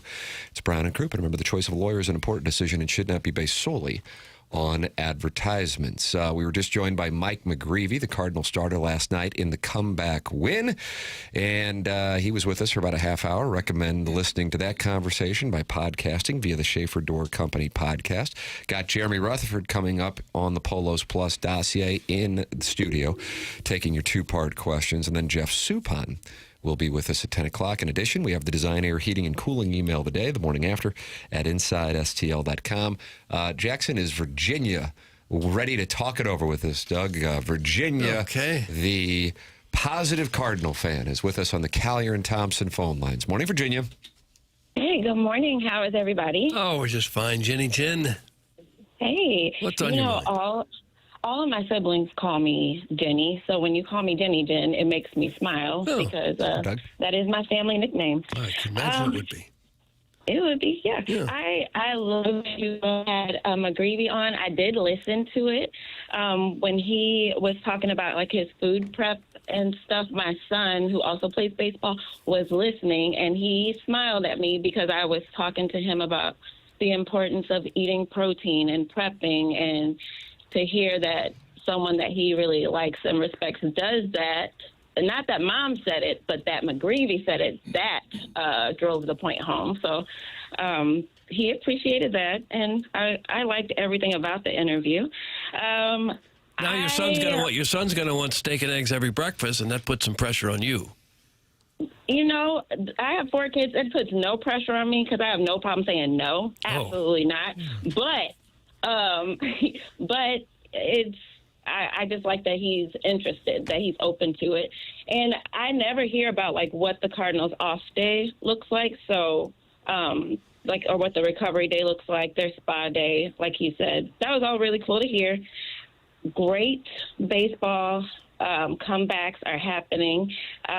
You said that, and Ali said in the interview that he had gray hair. I think every Cardinals fan has gray hair. I have a gray hair, aside from my kids and my husband. From the Cardinals, it's okay. We're here for it. I found myself last night pacing and watching this game, and when I thought about it, pacing is good. Like, if I thought we didn't have hope and I just knew we were going to blow this game, I would just sit there with my hands over my head and just be annoyed. But I was pacing because I felt like we can get back in this game, and we did. That was great. I'm going to run through my points real quick because I'm at work. But the last thing, the only thing I wanted to say was you asked McGreevy about, do they have something to prove? Because, or, how does it make them feel that everybody says they're a up-and-coming team, a young team? And he was like, we're just playing, the best that we can. We're just going with it because baseball is baseball. Whatever team just beat the Dodgers. And I, yelled at the radio and was like, bro, you guys beat the Dodgers. For 2 years in a row, we beat the Dodgers in the series. We lost one game, but we actually beat them in the series. I wish he would have just said the Cardinals and not the other team that just played the Dodgers. we have the bones to be a good team. I know I don't want to be a broken record, but I just want to continue to reiterate that we are a good team. We can play good ball, and this can be an exciting year. So I am excited to see what they do. That's all. There you go, Doug. How about that Positivity just overtaking our city, Doug. We should all have that kind of feel it. mindset, that kind of positive mindset. There we go. It's refreshing to hear. It is, and I know that the season is still young, just like our team, but we are playing well. And the things that we see with Jordan, the things that we see JJ doing, he said win is like rallying them and encouraging them. That's the leadership development, right? Like, and the players are starting to fall into their own rhythm and pattern. And who knows, like, a year from now, whatever, we can be an even bigger threat, not just an up-and-coming team, but when they mention the Cardinals, it will be because we are a threat, not with the narrative of this year, we're up and coming. We're developing. Virginia, I noticed in the Michelob Ultra YouTube chat that Chairman Kurt, and I just want to let you know, he does have a couple hit songs here with this Navy Caps on the Road. Has written, Virginia has stolen my heart. Oh, well, thank you, I guess. Is that what I... Well, last week he asked if your husband was available, so it's getting a little chemistry. weird. Just wants to be involved in your household in any possible It's a way. little weird. No, Virginia, it's a platonic heart stealing. It's just a breath of fresh air with some of the imbeciles that we hear from. It's just nice to hear from you. Hey, I'm glad that I can come on and y'all entertain me saying this stuff, but I mean, it's the truth. If y'all talk to McGreevy again, let him know St. Louis is with him. St. Louis is with the team. The seats may not be filled to capacity, but they do have a strong fan base here that loves them and wants to see the team do well. So keep at it. Every time he takes the mound, take a deep breath, own it, and just, get out there and handle business. And we're cheering for him. So how about that, Doug? that's what's up. Virginia, it's positivity. It is. It's nice to hear. Virginia, thanks for calling in. Thank you so much. Y'all have a good day. All right, thank you, Virginia. Jenny Jen. Doug. I haven't even looked, Tim. I'm assuming the positivity is not going well in the text. Well, that's a good read. That is a nice read. That is a nice read. Chairman Kurt also taking some hits in there. That's just kind of the nature of the beast. If we're not getting attacked, something is wrong. And if you call into the program and you don't get attacked, something is wrong. That is the nature of the presentation. They love Jeremy Rutherford, though. Oh, they sure do. He just slid right into Chairman Kurt's Cuck studio. Oh, Kurt's on the floor. Yeah, Kurt's on the floor. That's how you know. Hi, JR. Hey, it says somebody took an X-Acto knife and carved "I love Virginia" in the table. Oh, right there. I wonder who did that then. JR, is it all right if we take a break? Jackson, I've fallen behind on the breaks today, and so I think that's the right thing. Isn't it, Jackson? Tell me. Yeah, I think if JR is cool with it, take a short break and then get back with him for a full segment. All right, your two-part questions from Jeremy Rutherford, 314-399-9646. That's how you can text in and talk it over with JR. Two-part questions. Tired always waking up exhausted? Dad bod starting to weigh on you? Finding it harder to get excited about basically anything? If your energy, focus, and drive aren't what they used to be, it might not be that you're just getting older. Good chance your hormones and metabolism are out of balance. So this new year, let's get back to the old you. You remember that guy? Sharp at work, full of energy, fun, the one people enjoyed being around. That's where mentality comes in. They're not a macho, low-T bro clinic. They're human-centered, and their mission is to figure out what's really going on in your body and in your brain. They start by listening, and they'll run real labs and explain your results in plain English, then build a personalized science-backed plan using hormone therapy and FDA-approved peptide treatments to help get your brain and body back on track. So stop telling yourself and everyone around you that you're fine. Right now, all new patient labs will be covered in your treatment plan, and that's a savings of $250 right out of the gate. Reclaim the old you, the younger you, with mentality. Schedule your appointment now at lowtusa.com. That's lowtusa.com, LOWTUSA.com. Jeremy Rutherford coming up next here on 101 ESPN and the TMA STL YouTube channel.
Welcome back. It is the Morning After 101 ESPN. Jeremy Rutherford is in the Stiefel studios with us here on the Morning After. JR, what's the good word?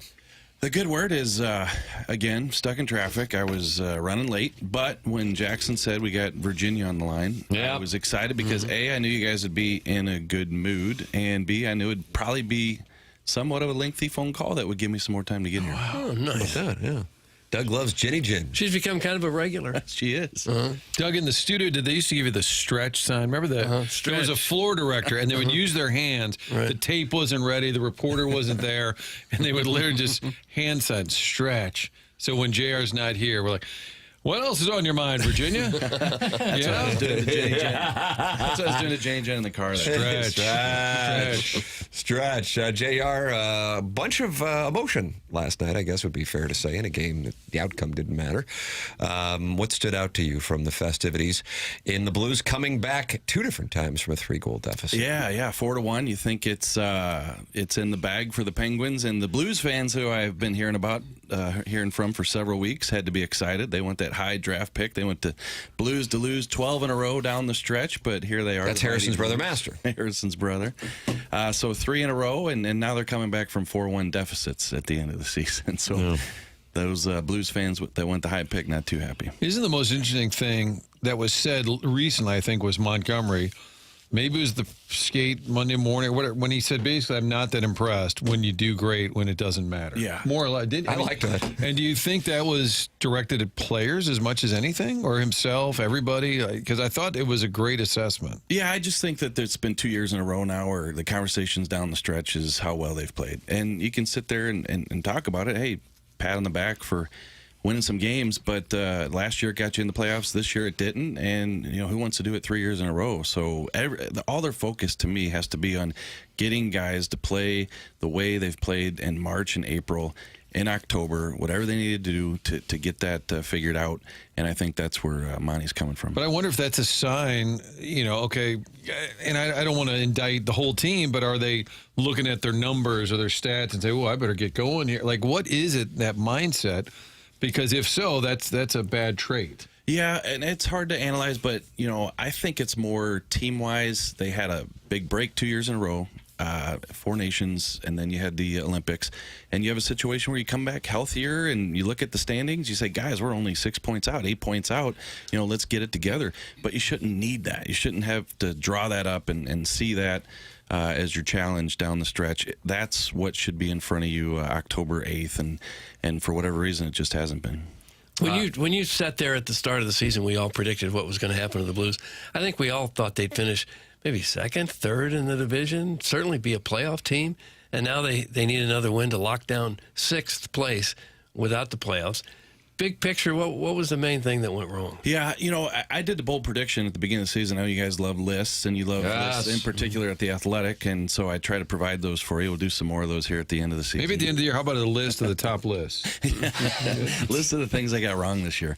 But, Doug, I made a bold prediction that could they get 3rd in the Central, and actually that is kind of bold when you look at those teams with Minnesota, Colorado, and Dallas. Realistically, were they potentially a wild card team? Yeah, that's probably what it was realistically. And, I'm always going to go back to this. Like, when you think back to the early part of the season, they were getting no production from their top guys. And we're talking the forwards with Thomas, Kyrou, Buchnevich. We're talking the defensemen with Fowler and Parayko, and the goaltender Binnington. And when Hofer came in, Hofer. And so, to me, that's what where everything kind of unraveled. Yeah, the stats are going to look pretty bad for some guys making a lot of money.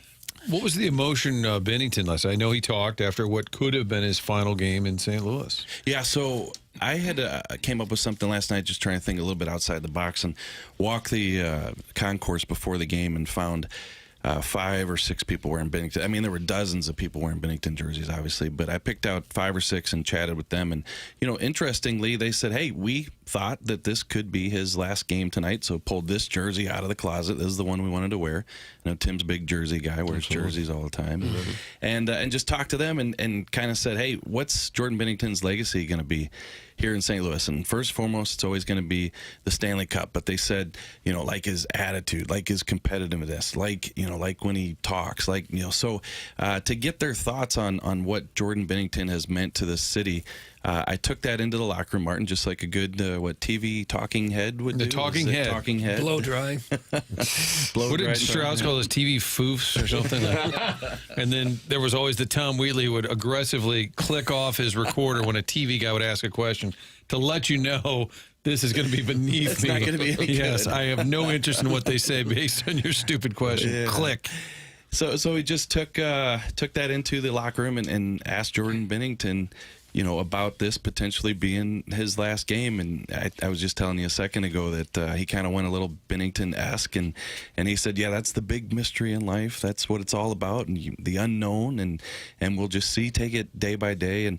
And so it's definitely on his mind. I think it's a situation, we've talked about it, where maybe he wants to play more, and maybe he wants to go to another team, but we'll find out. But fans last night talking about a statue and a number in the rafters with number 15. And you said, though, 14 team, no trade for him?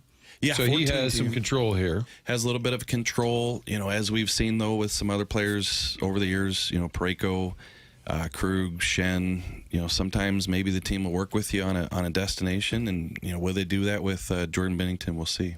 If they put his number in the rafters, that would make him a Blues Hall of Famer. He's not an NHL Hall of Famer, is he? No, not an NHL Hall of Famer, but definitely a Blues Hall of Famer with most games played, most wins, and of course the Stanley Cup.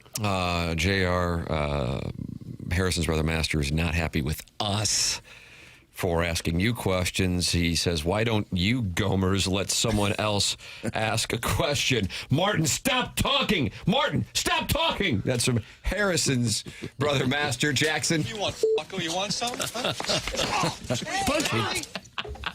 Yeah, the audience was really pining for another text saying, what about Cairo? What are we going to do with Cairo, JR? Feel free to ask that question. Playing time. Here's what he wrote. Good morning, JR. Thank you for the great coverage this season. I'd like to play a game of yes or no. I mention the player. You say yes, he will be back, or no, he won't. Martin, Let's maybe. do it. Oh, cute. We got a game. I want some more Martin questions. Jordan Binnington. I say no. Jordan Cairo. No. Pavel Buchnevich. Yes. Colton Parayko. That's a tough one. Thinking Is his no trade across the board, or are there certain full no teams? trade? Yeah, full no trade. I just think they're going to go back to him. Is he going to accept it? I don't know. I'm going to say yes, he'll be here. Tyler Tucker. That's another tough one. I'm going to say yes, he will be here. Jonathan Berggren. Yes, he will. And Robert Thomas. Wow. Oh, no hedging. Your family's life depends on this answer. All right, Frank. Yes, he's going to be here. Yes. So Robert no Thomas, on yes. Binnington and Cairo. I lost track 3 guys ago. Was it notable Monty last night said, I turned to Robert Thomas, like to go in there, I thought so too, yeah. saying, get the room figured out, turn this game around.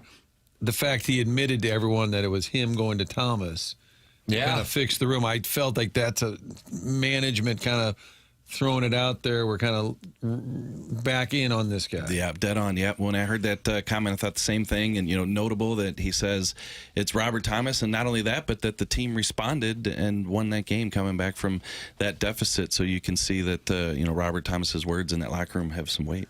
I see they announced 18,000 last night. Was the building mostly filled? Yeah, it was completely filled. 1896. Really? And I'm telling you, they're down 4-1, and it's a sellout crowd. Last game of the year at Enterprise Center, and Let's Go Blues chant. It's just unbelievable. Amazing. Yeah. And I said that earlier, how many franchises, maybe the Packers, where the fan base is just on board.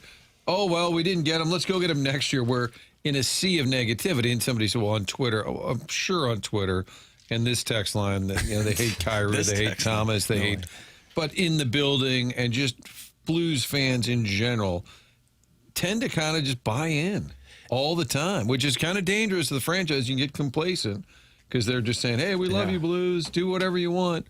They seem unbelievably supportive just every year. It's amazing. And I remember having a conversation, end of the season Q&A with Tom Stillman a couple years ago when we were talking about the retool versus the rebuild. And the rebuild, as you know, you strip it down to the studs, and you're talking about you could win, 20 games in the season. And they were talking about what kind of crowds would come out. And he said, hey, what if you lose 40% of your audience? And I'm thinking, I don't think the Blues fans quit coming. I honestly don't, even if they do a rebuild and win 20 games. So it was quite a showing last night. And listen, all of us in this room have been in locker rooms where you hear the players speak and they just talk about, oh yeah, the fans, we love the fans. Listening to Bennington last night and others, it was genuine. Like, I think one of them said, we'll have to go back, I'm sure Jackson's got it queued up and ready to go, where they said that Jake Neighbors and one of the other players were talking about, look up there, like, look at this, look what these fans, like, we need to respond in this game with the support that this fan base has given us. So yeah, I think it was Robert Thomas and Jake Neighbors talking about that. So really, really impressive last night. Well, why do you think that is? Why do you think the Blues have got fans that are so diehard? And you look at the Cardinals and a lot of their fan bases kind of say, well, I'll get back to you when you're more competitive. Yeah, I think that, it's just been a franchise over the years. It didn't win for a long time, and it was just deeply rooted. I always called it like the most tradition-rich franchise you ever been around that hadn't won a championship. Just there's characters in the organization, fans getting tattoos, fans. You hear Chris Pronger, he says, I get to town and everybody's named Brendan. And how am I going to overcome that? And I just think it's there, it's tangible, and I think with regard to this year, they can see the direction that it's going with some of these young players, and they like it. Yeah. The overbearing sports dad is in the Michelob Ultra YouTube chat, and he is not experiencing the romance of the fans. He says, wow, so glad the players realized that during the last home game of the season. Too bad they didn't start off that way in October. That's the overbearing sports dad. He's at war with Carlos Spicy Wiener. And listen, the overbearing dad is right. Like, we can't keep sitting here talking in April about the fans are on board with what the team's doing, and so-and-so has 40 points in his last 10 games. Like, that doesn't get you anywhere. And I don't want to be the reporter who's sitting here glossing over the fact that the Blues are going to miss the playoffs when they gave away a lot of points and guys didn't play well, so on and so forth. So we'll address that in the articles coming up, and I'm sure some chats coming up. But still, you can't look past what we saw the past evening. Wow, are we getting called a balloon party, Tim? It looks like the Michelob Ultra YouTube, like we just got called a balloon not party. Happy with it? No, JR, you were there the other day talking again about the same things with Monty. What did he say he would do different? He said something about, like, he didn't either stick with his convictions or he wasn't quick to change. It was one of the two. And if I'm thinking of the same one, Marty, it's when he said that when the season got off to a bad start, he didn't deal with the frustration well. Like, he didn't feel that he responded to the bad start well. That was a one-parter. Oh, sorry, that was a one-parter. With regard to the question that was just being discussed with why Blues fans are there through thick and thin, and the Cardinals have experienced the downturn, although I think the bounce back may be underway for a portion of the fan base. I think this actually sums up the perception. Now, I don't necessarily know if it's accurate, but I think it's the perception, and this sums it up. This is from the 618. Cardinal ownership and management don't do everything they can. They have made it clear they want to win just enough to keep the Lemmings interested. That's from the 618.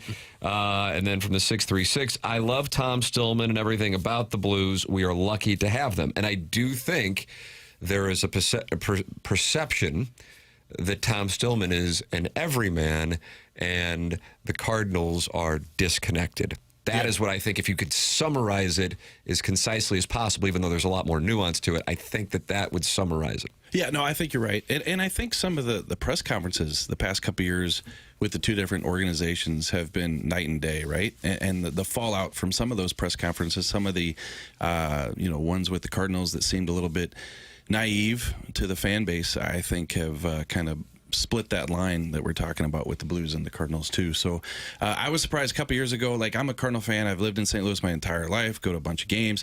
But a couple years ago, what was it, COVID? They kind of overcame some challenges and made the playoffs. And I just tweeted, hey, congrats to the Cardinals to make the playoffs. And, tough year to do it. And just, I was astounded at the replies. Hey, don't give them credit. They don't do this and that. So there is definitely a distinct view of the two organizations. What makes you sadder, JR? A disappointing season or driving home after the game and ending up at Imperial? Oh, gosh. Also, what coach would you most like to hike Sedona with? Doug, that's from Chairman Steve and Demond.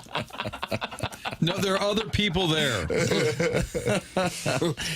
Am I supposed to laugh at that? Oh my gosh. That is a little close to home. Yeah, not anymore. Hey, so, Chairman, you would last night the drive home, 1:30 in the morning to the Imperial. I passed the Imperial Lounge and a couple deer in the road, and I was dozing off. So, ever hit a deer? Oh yeah, plenty. Yeah, Plenty. That'll get you some good venison to get you through the winter. Yeah. So we did make it to Imperial, and the coach that I'd like to hike Sedona with would be Craig Berube. That's a nice play. Yeah. Might be available. Yeah. So you can do that. JR, cousin Nick, who's from Minneapolis, listens in Atlanta now, said, ask JR, any chance Snuggerud could get traded to Minnesota? I'm going to say, can I say 0? Is this a personal text that you just cousin got? Nick. Looking at your cousin phone? Nick would like, he followed Jimmy Snuggerud during his career as a youngster, and he would like Snugs on the Minnesota Wild. Yeah, they had their chance, and they didn't take him in the draft. I know when I wrote that story about him yesterday, there were some Wild fans in the chat room saying that how did the Wild pass up on him? But no, what a bright future. He gets 2 more last night. He gets that 20-goal plateau, hits 21. Great full rookie season for Jimmy Snipes, and he is going nowhere. Where was he picked? How deep in the first round did he get Was picked? he 22-ish? Really? Yeah, somewhere. It is funny, the fans that come out of the woodwork, it's very clear who their team is. Chris Pronger, I don't know if you've heard, Jerry, he's written a book. He did? And he's been making the rounds. And I had something last night on Fox 2, and then there was a clip or whatever. And somebody below the comments just said, like, he's a loser player. His book sucks. He sucks. And I look, and the guy is a diehard Edmonton Oilers fan and is still a little bitter about the exit 20 years later. Yeah, it's funny. So he and I talked about doing something on the book, and I said, hey, why don't we just run an excerpt in The Athletic? And there's a lot of behind the scenes that you have to do. Like, we were on the line with his PR lady and the New York Times, and you have to get authorization, so on and so forth. And, you know, it's kind of a process. And the reason I tell you is Chris called a few days ago, and he said, I see which chapter you picked, the Edmonton Oilers. You know, under the influence chapter. So, you know, I can't wait to read the book, and I can see, though, why the Edmonton fans would be in the comment section there. When the Blues games are over, do you always stop at the Imperial Lounge on the way home? Well, it's been shuttered for a few years. Oh, that's a shame. The chairman no longer kept it in business, so... Serving a lot of purple Hooters. Purple Hooters. What's the drink of choice? Did Martin really just ask if Jimmy Snuggerud's going to be traded? That's from Harrison's brother Master, and he is now at this point, Martin. He's beside himself. I think I'm now trolling him instead of the reverse. Cousin Nick wanted a direct line to Minnesota. I think he was also kidding. But thanks for playing ball. As always, you're welcome to text in with JR here in studio with us. How aggressive do you think they will be with this dynamic that is being going on in the front office with Steen and Armstrong once this thing gets going here in the offseason? Yeah. July 1st, Alexander Steen, you know, Doug Armstrong says it'll be his show. And you know, we've all said that Doug will still be here, president of hockey operations, you know, for however long, 3-year contract. But it'll be Steen making the decisions. And, you know, I just don't know, because he's never done the job before. I think he'll be good at it. You know, and since I've been covering the Blues, there's never been anybody who dripped hockey like Alexander Steen does. So I think he's going to figure out how he's going to do it. But, like, how aggressive can you be with the situation that the Blues are in? I mean, you're talking about a 37-goal scorer, Jordan Kyrou, who, you know, scored half that this year. You're talking about Pavel Buchnevich, who's in his 30s with, 5 years left on his deal. So you can be as aggressive as you want. But if they're not picking up the phone on the other end, you know, then you can't do it. So he's going to want to do some things and learn that he can't do them, just like, you know, Doug and managers around the league find that out. JR is my favorite friend of the show with a heart emoji. That's from the Lipstick Lass. Wow, Doug. And that's on the same day that McGreevy won some hearts over. Wow. Yeah. Good Doug. Doug, they hate us, but they love the friends of the show. They seem to, yeah. That's kind of the We pattern. sat together at a trivia night there. The Lipstick Lass. Yeah. At one of your trivia nights. Yeah, At St. Gabriel. St. Gabe's, yeah. Were you in awe of the banners? Oh yeah, big time. Yeah. How You about coming that, by the Doug? Dotem? Some of You're them right. were for You're right down the board road from the Dotem. Well, last time I tried to come on here and talk about one of your guys' golf tournament, I got 3 looks that said it was canceled, so I didn't want to bring it Oh, is up. that right? It might have been the Lemmings Open. Yeah. I don't even think about So there is a Scotland. Dotem, though, right? I don't even think about Scotland. But the Dotem, Is the Scotland thing still on? I had a no trade. There was 14 countries. But I was saying the Dotem is right down the road from you. Oh, So okay, come yeah, on yeah, by, yeah. pal. All right, you and me yeah. will go to the Imperial Windsor Inn after. All right. Sounds good. Talk about Scotland. I've been listening to that Scotland commercial that many Oh, times. yeah. Doug, the Linda sniffer has I don't even know if is this a question or not. You let me know. JR sounds like he has big nipples. Thanks. I'll hang up and listen. I think we've established that. I think that's a visual. Yeah. Yeah, let's get him out on the YouTube. JR, you got the Last Minute Blues podcast coming up? Yeah, coming up. Yeah. There you go. And I think, next week you guys will have Doug Armstrong. I think we'll have him on the podcast too. Are we allowed to say that yet? I think that's the hope. We're in talks. Doug Armstrong will be here next Wednesday. Hopefully, we're working on it. The great Roger Hacker coordinating with the Blues. And then he would sit in on the Last Minute Blues podcast as well. Strong. Very nice. Sounds good. I think that was kind of like the golf tournament you weren't supposed to mention, but it's out there now. I think now he has to do it. Now if he doesn't, he's ducking Yeah, he's us. pod committed. I think that was actually pretty slick, JR. Yeah, veteran move. JR is presented to you by Mark Hanna, Evergreen Wealth Strategies, online at evergreen-ws.com. Thank you, JR. Thank you, Mark. Hey, Martin, we got that Design Air Heating and Cooling email today coming up on the Polos Plus dossier. Jeff Suppan at 10 o'clock. What can you tell me about Design Air? Design Air, all you need to know this summer when the air conditioning unit is not working, that's just kind of a panic moment. You can't fix that yourself, so you need the best. You need Design Air. Get online. It's designairservice.com. They've been supporting this show for a long time. We've had so many great reviews, stories people send in to us, their experience working with Seth Goldberg. Who's he? Seth Goldcamp's entire team, all the great experiences that we've heard from the listeners. I had my own great experience in the fall. So whether it's a repair or replacement, these folks have been doing it for a long time. Awesome team of employees that love what they do. They'll get it done right the first time. So all summer long, maybe even right now, a little tune-up, getting into that season where you're kicking on the AC. It's been sitting dormant. Get a little tune-up. Go to our friends at designairservice.com. That would be Seth Goldcamp at Design Air Service. There it is. Seth Goldcamp, a Design Air Heating and Cooling sponsor of our email of the day. That's coming up at 9:45. Jeff Suppan at 10 o'clock. This is TMA 101 ESPN.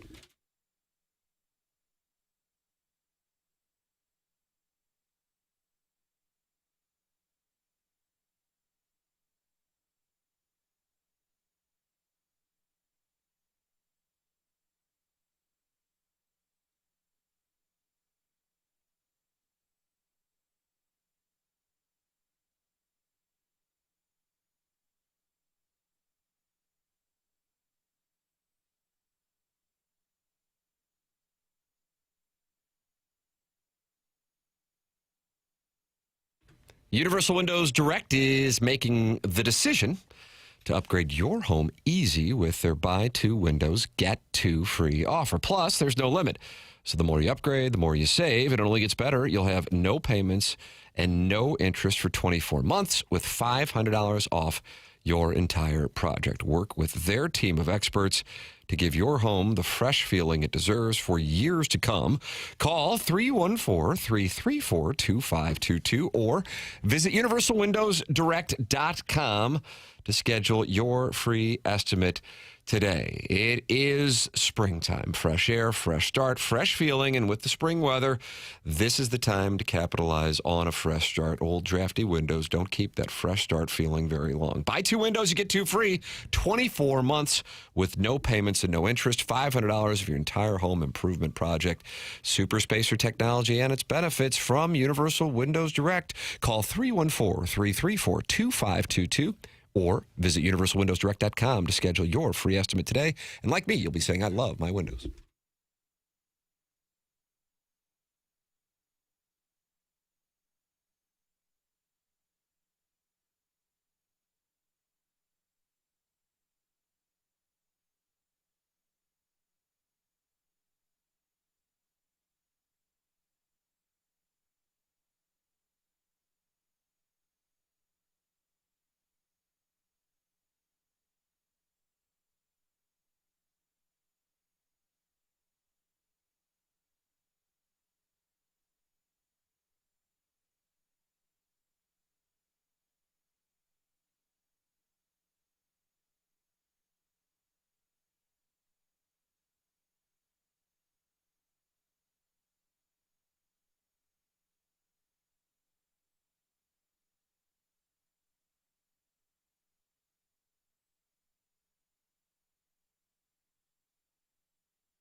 This is Jackson with the Sports Center update brought to you by Saliga Heating and Cooling. The Blues win last evening 7-5 over Pittsburgh. Off today, back in action tomorrow for their final game of the season against the Utah Mammoth. Pre-game at 5:30, puck drop at 6:30 right here on 101 ESPN. That was another Sports Center update brought to you by Saliga Heating and Cooling, a Daikin heating and air conditioning dealer.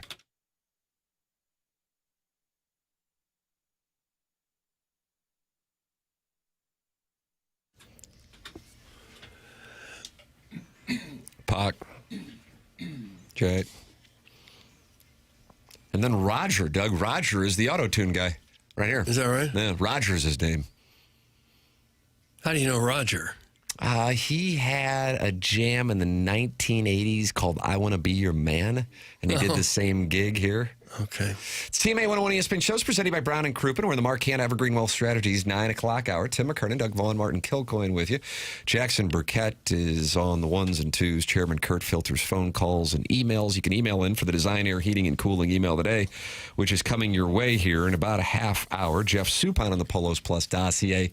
That's coming your way at 10 o'clock. There you have now been briefed. And the Dotem's coming your way on Friday, May 15th at Oak Valley Golf Course and Resort, presented by Cutwater Canned Cocktails.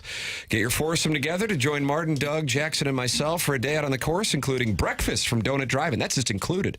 Lunch from Lee's Famous Recipe Chicken. That's just included. An after party with food from Texas Roadhouse. That's just included. All your Cutwater Canned Cocktails and AB beer and seltzers. That's just included. The 100 West Dental closest to the pin competition. That's just included. And the Evergreen Wealth Strategies longest drive competition. That's just included. Register this Friday morning at 8 a.m. with a portion of the proceeds benefiting Birdies for Bipolar. Find all the Dotem information now at 101ESPN.com. You can register on Friday at 8 a.m. It's the Dotem, a tradition unlike any other. Gosh, it is. It is very dramatic. You can almost hear the Augusta Masters type music playing at the Dotem. Thank you for saying that. J.J. Wetherholt with a monster game last night in the Cardinal win. Mike McGreevy with us earlier in the program, and he was on the mound when Wetherholt made that catch. And he said, Rocchio of the Guardians just kind of like laughed when he saw it. And McGreevy was apologetic because he's like, yeah, you got me. Bad pitch. You raked it. But Wetherholt robbed him. And Wetherholt had 2 home runs. Ken Rosenthal on his podcast, Foul Territory, says the Cardinals and Wetherholt have had extension conversations. Wetherholt is a guy that has had extension discussions with the Cardinals. As I reported, they have not progressed. And listen, these talks take place between players and teams all the time. Not all of them result in deals. And it gets to a point where if you can't find the sweet spot for the player and the club, then they just kind of let it go and maybe resume these talks at another time. As for the player himself, he's a really interesting guy to me because he was undrafted out of high school. Nobody took him. Goes to West Virginia on a scholarship and becomes the player he is today, this amazing knack for going to the opposite field and just a solid, steady, overall mature kid in every sense of the word. That was what I kind of gleaned talking to Brant Brown, the hitting coach for the Cardinals. He said his personality, his maturity reminds me of Will Smith's. Ryan Stanek, a reliever for the Cardinals, said the same, that this kid is just beyond his years in that sense. He acts like he belongs, and not in a bad way, in a good way. So he obviously has talent. He was the number 7 pick overall out of West Virginia in 2024, and he should be, along with Walker, they're the same age, part of the next Cardinals renaissance whenever that might occur. So done.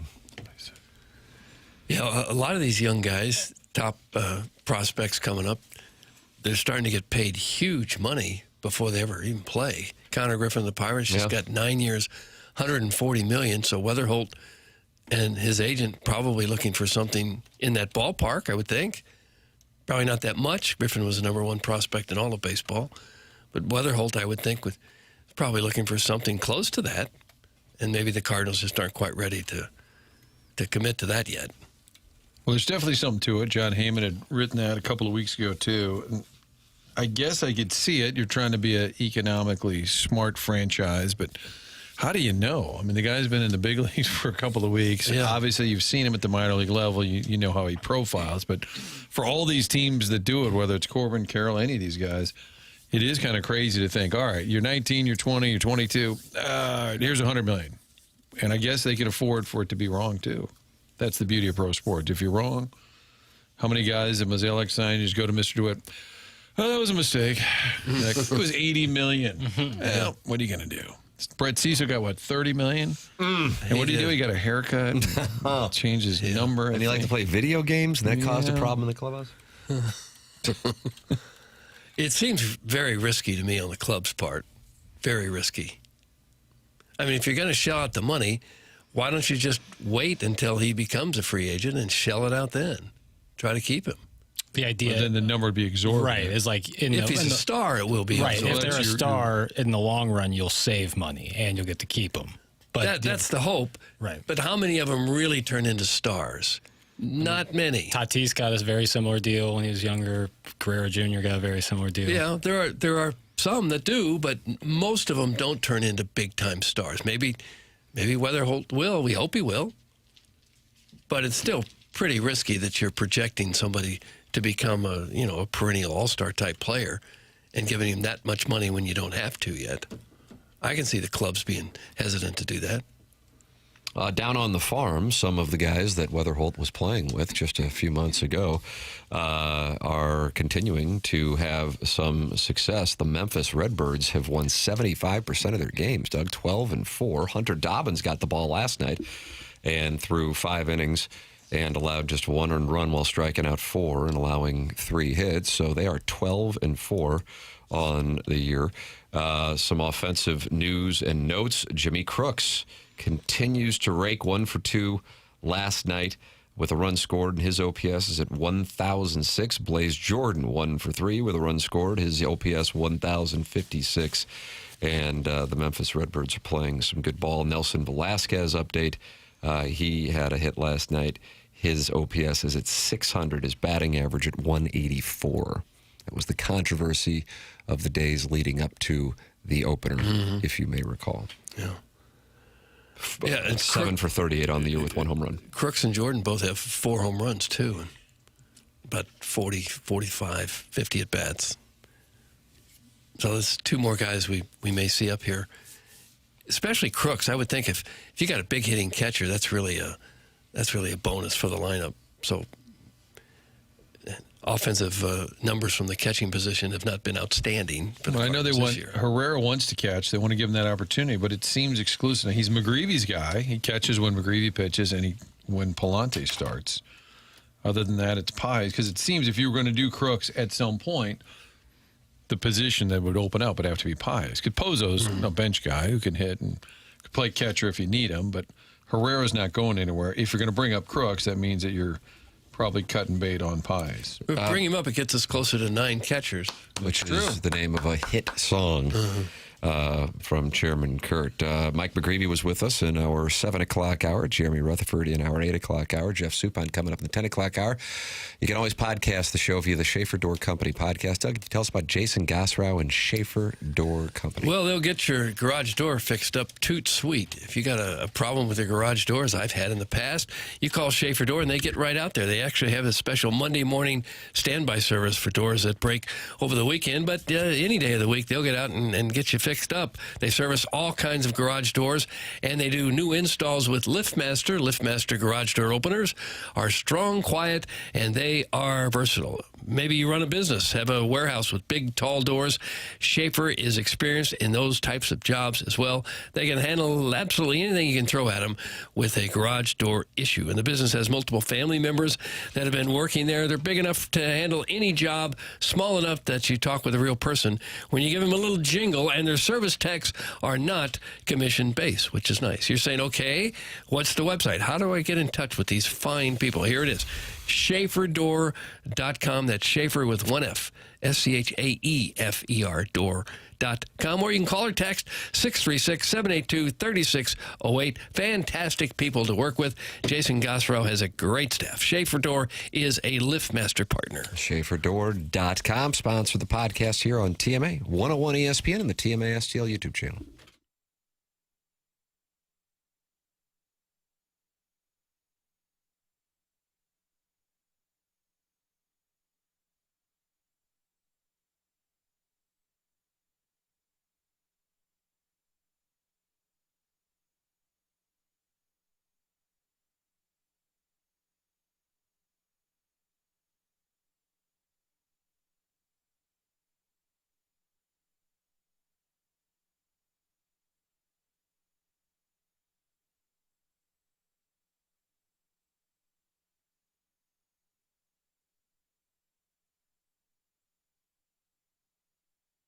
Village Bar, great spot for lunch, happy hour with the family, with your friends, watching the game. It doesn't matter what the occasion, perfect spot. Grab the cheeseburger that is renowned and order 1879 Distilling. When you're ordering a drink there, a little vodka tonic, get the Red Barn vodka made right in back. That's the home to 1879 Distilling. And they have the general store. That's the blue building connected to Village Bar, just there on the east side of it all, facing Manchester, the general store. They're going to open that up soon, not just on the Saturday tastings. They've been doing that noon to 5 on Saturdays where you can sample the 1879 products, but it's also a little speakeasy, beautiful old school wooden bar there, and they also have a gift shop, all things Village Bar, and some 1879 materials that you can buy there. A little patio in front. We're going to open that thing up real soon with all the great weather. And you can find out more about the great products at 1879distilling.com. That's the website with the history, how it all started, an homage to the German distilling days. On top of all that, the barn out back, the general store, you've got the Village. You know all about that. The perfect spot to meet your friends and hang out.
Here's 9 Catchers with Dua Lipa, written by Chairman Kirk. Okay. It's TMA 101 ESPN, the program presented by Brown and Crouppen as we broadcast from the Stiefel studios. If you're struggling to eat steak, missing a tooth, dentures, it's floating around like a hockey puck, get to know Dr. Brandon Pryor at 100 West Dental online at 100westdental.com, giving you the ability to chew and smile back up to 100%. Most dentists charge you $500 just to find out what's wrong, but not Dr. Pryor. This is for the TMA audience only. Dr. Pryor, a longtime listener, is waiving the cost of a 3D scan and implant consultation, and that's a $450 value, and it's on the house just to see if you're a good candidate. So get your smile and your life back. Call 100 West Dental at 636-585-0100 or visit 100westdental.com to schedule right from your phone. Tell them that I sent you for a complimentary implant consult. That's 100westdental.com. On the Polos Plus dossier, we have the Design, Air, Heating, and Cooling email today coming up in about 10-15 minutes, so you can email in the morning after at InsideSTL.com. Chairman Kurt filtering the emails. Last night, Doug, Diana Russini, formerly of The Athletic, resigned her position. Initially, The Athletic came to her defense with the editors saying that they spoke with her and they are confident that these allegations are false. Mike Vrabel said that the allegations were laughable, but now The Athletic has conducted an investigation, and Diana Russini has resigned her position. She posted her resignation letter on Twitter last night, and she did not say that the allegations were accurate, but she said that the distraction was becoming too much for everyone, and her contract was up on June 30th, and so she is going to resign before that drop-dead date. Yeah. I don't know what did or didn't happen, but if I were her, I would be more adamant in my defense. I read her resignation letter, and it just kind of it alludes to the noise that's out there, but also spends a lot of time talking about her career and the things she has been able to accomplish, which is all great. But I would attack the claims head on. I would be more direct about it. I don't know what happened, and I feel terrible for her if it's all falsehoods, but I would always say come out strong against whatever is being inaccurately said about you. We have been in the midst of things, and then you're told you can't talk. And so it's a weird spot. And this is going back, I don't know, I can't speak for your guys in television situations. And so it's a weird spot. It's the proverbial elephant in the room kind of thing. I think probably the most famous one that I personally dealt with was, even though, whatever, it's neither here nor there, I wasn't on the show, but Inside STL was brokering time from a gentleman by the name of Bert Kaufman, who owned WGNU Radio. He has since passed. He was a really good man, and really his willingness to work with us was critical in this show continuing. And Jack Clark said, quote, "I know for a fact that Albert Pujols did steroids," and then that became a whole thing. And obviously people wanted to hear reactions on it, but when that's going on, you're specifically told by attorneys, insurance companies, you jeopardize your insurance policy, you put yourself at further risk by coming out against it and giving context. And so when these things happen, because I lived through that, I tend to perhaps default to there's so much more that we don't know, because I knew specifically in that situation there was so much more that was out there, but I was instructed by both counsel and a variety of people involved in it, don't say anything. You know what the truth is, and the truth is on your side, and so you just got to sit there and eat crap in the public. Now, with that said, that was something where I was in a position where, by definition, I was in the management of it. In this case, either you're guilty or you're not. And so I don't, if somebody accused me of, cheating on my wife and it was false, I'm guns blazing, and I kind of don't really care what the risk is on, because that's a different deal, an insurance policy, and you got other people who are employees, and so you got to manage that as well. This is my life, this is my family, and so it's a different situation. But at the same time, I know this. I know we don't know. And then I also know it's a titillating topic, and so you have a number of people who are capitalizing on it because it's going to be instant offense as far as clicks and content. So I don't know. I was just surprised, Martin, like you, though, that it wasn't more definitive with the statement, which you can read on her Twitter account. Yeah, she wrote the editor, her boss, I guess, at The Athletic, and in the letter it said, you and I have already publicly addressed the attacks against me and I have nothing to add publicly to what we have said. I have covered the NFL with professionalism and dedication throughout my career, and this is when I start dozing off saying, it doesn't matter. Doesn't matter who you are. You be Walter Cronkite. It doesn't matter. And no, Walter Cronkite was not seen with Mike Vrabel. But I'm saying your resume at this moment is not really the issue. It's that specific moment that people are claiming something was going on. That's what you need to be more head on. And actually, I'd be furious and say, I've built my whole career. Say that. I've built my whole career journalistically with dedication to my craft. And that's why I'm appalled, and I did not do XXX, whatever people have said. And I'm going to start suing everybody. Come out strong. Don't you think she would have said that if there was nothing to it? That's the concern, I guess, And then on the Vrabel side of things, theoretically, with the pre-draft coming up, he would be the one that would be speaking. But they had the vice president of player personnel talk about it a couple days ago, and so he has not spoken outside of the statement, saying that it is laughable.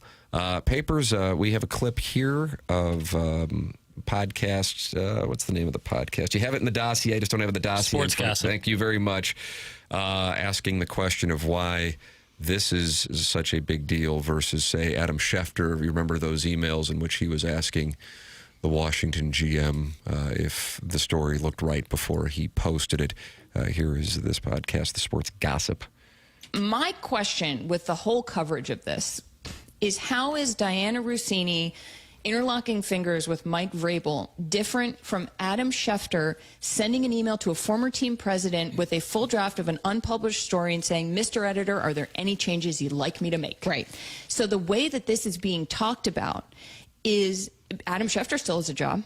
He wasn't suspended. Diana is under investigation. These are all the same kinds of violations, which is that to be an NFL insider, to be an NBA insider, to have any kind of transactional relationship where you are reporting on deals, you need people to like you. You need to get close to people. They have an agenda. You have an agenda. The lines are already blurry. It means we need to take a bigger look at the whole industry of having insiders in sports all together, rather than say, look at this woman holding hands with this NFL coach. Well, I think the idea that there's a romantic relationship does change it a little bit. I agree that your insiders that get all this information, you may be surprised how they have that information and what do they have to agree to in terms of saying, hey, but you want to approve my script. But the fact that it became a romantic, and I think there plenty, or it can be, maybe it's a moral judgment because they're both married people, and it's a really bad look for the Athletic. It's a bad look for the NFL, allegedly. But I think it's a little different than Adam Schefter saying, hey, check this email. It's different when they're sharing a hot tub in an adults-only resort in the middle of nowhere. That's a little bit different. It is a little different than having dinner somewhere, with a main source. Now, I am trying to remember what repercussions. I think Schefter probably had to eat it a little bit or apologize, but I don't remember anything of note coming from that. Which is what their premise is. Well, and nobody says she has to quit her job. I mean, unless the Athletic told her to. So if they were saying back then, well, Schefter should have faced the same consequences, I would say you don't have to. I forget even what he did. What well, he asked the GM of the Redskins, their name at the time, hey, does this look right? He was going to report on something and kind of ask for approval and how it was covered, which as a journalist, that could kind of turn your stomach, saying you're asking the source. Is this okay? But that seems entirely different than an alleged affair between. I guess people. They were alluding to these insiders at the NFL level have all these cozy relationships, but I think a romantic relationship between two married people, it is different. But again, if I were her, and even Vrabel, I think I'd have. I mean, you don't think Boston's going to have a feeding frenzy on this if you don't nip it in the bud? I think he could easily come out and have a press conference, and they're going to pepper him. It's going to be awkward, but if you have the truth behind you, then you're fine. Unless you don't have the truth behind you, I don't know. Then you're not going to do it. And I think it's pretty blatant. We're at the combine. Yeah, coach won't handle this one. We'll let the VP handle this. Oh, gee, I wonder why. I'm sure. What could possibly be a more uncomfortable situation for either one of them? I mean, this has to really be awful for both of them. And I don't know how they're going to get out of it. She didn't get out of it. She didn't escape, lost her job. He might because he took a bad football team and took them to the Super Bowl the next year. The double standard's laughable, guys. That's from Big Paws, Doug. Can't talk bad about Goodell or Silver. That's from Dirty Dan the Garbage Man. Doug Adams Silver and Roger Goodell. Don't know what that. Can't talk bad about them. I mean, speaking to what they were talking about with insiders, it is transactional. I would agree with that. I mean, this is something that, it's not our industry, and I mean, it's part of our industry, but it's not what we do. When people are breaking stories, and I always harken back to Gabe DeArmond just because I know him and went to school with him, but people, his subscribers go, "Oh, we'll wait for Thamel," on a Mizzou story, but that's not a coincidence. Thamel's going to get the story because Thamel's power is greater than Gabe's nationally in college football. And so it's a scratch my back, and I'll scratch yours. That's the deal. That's the gig.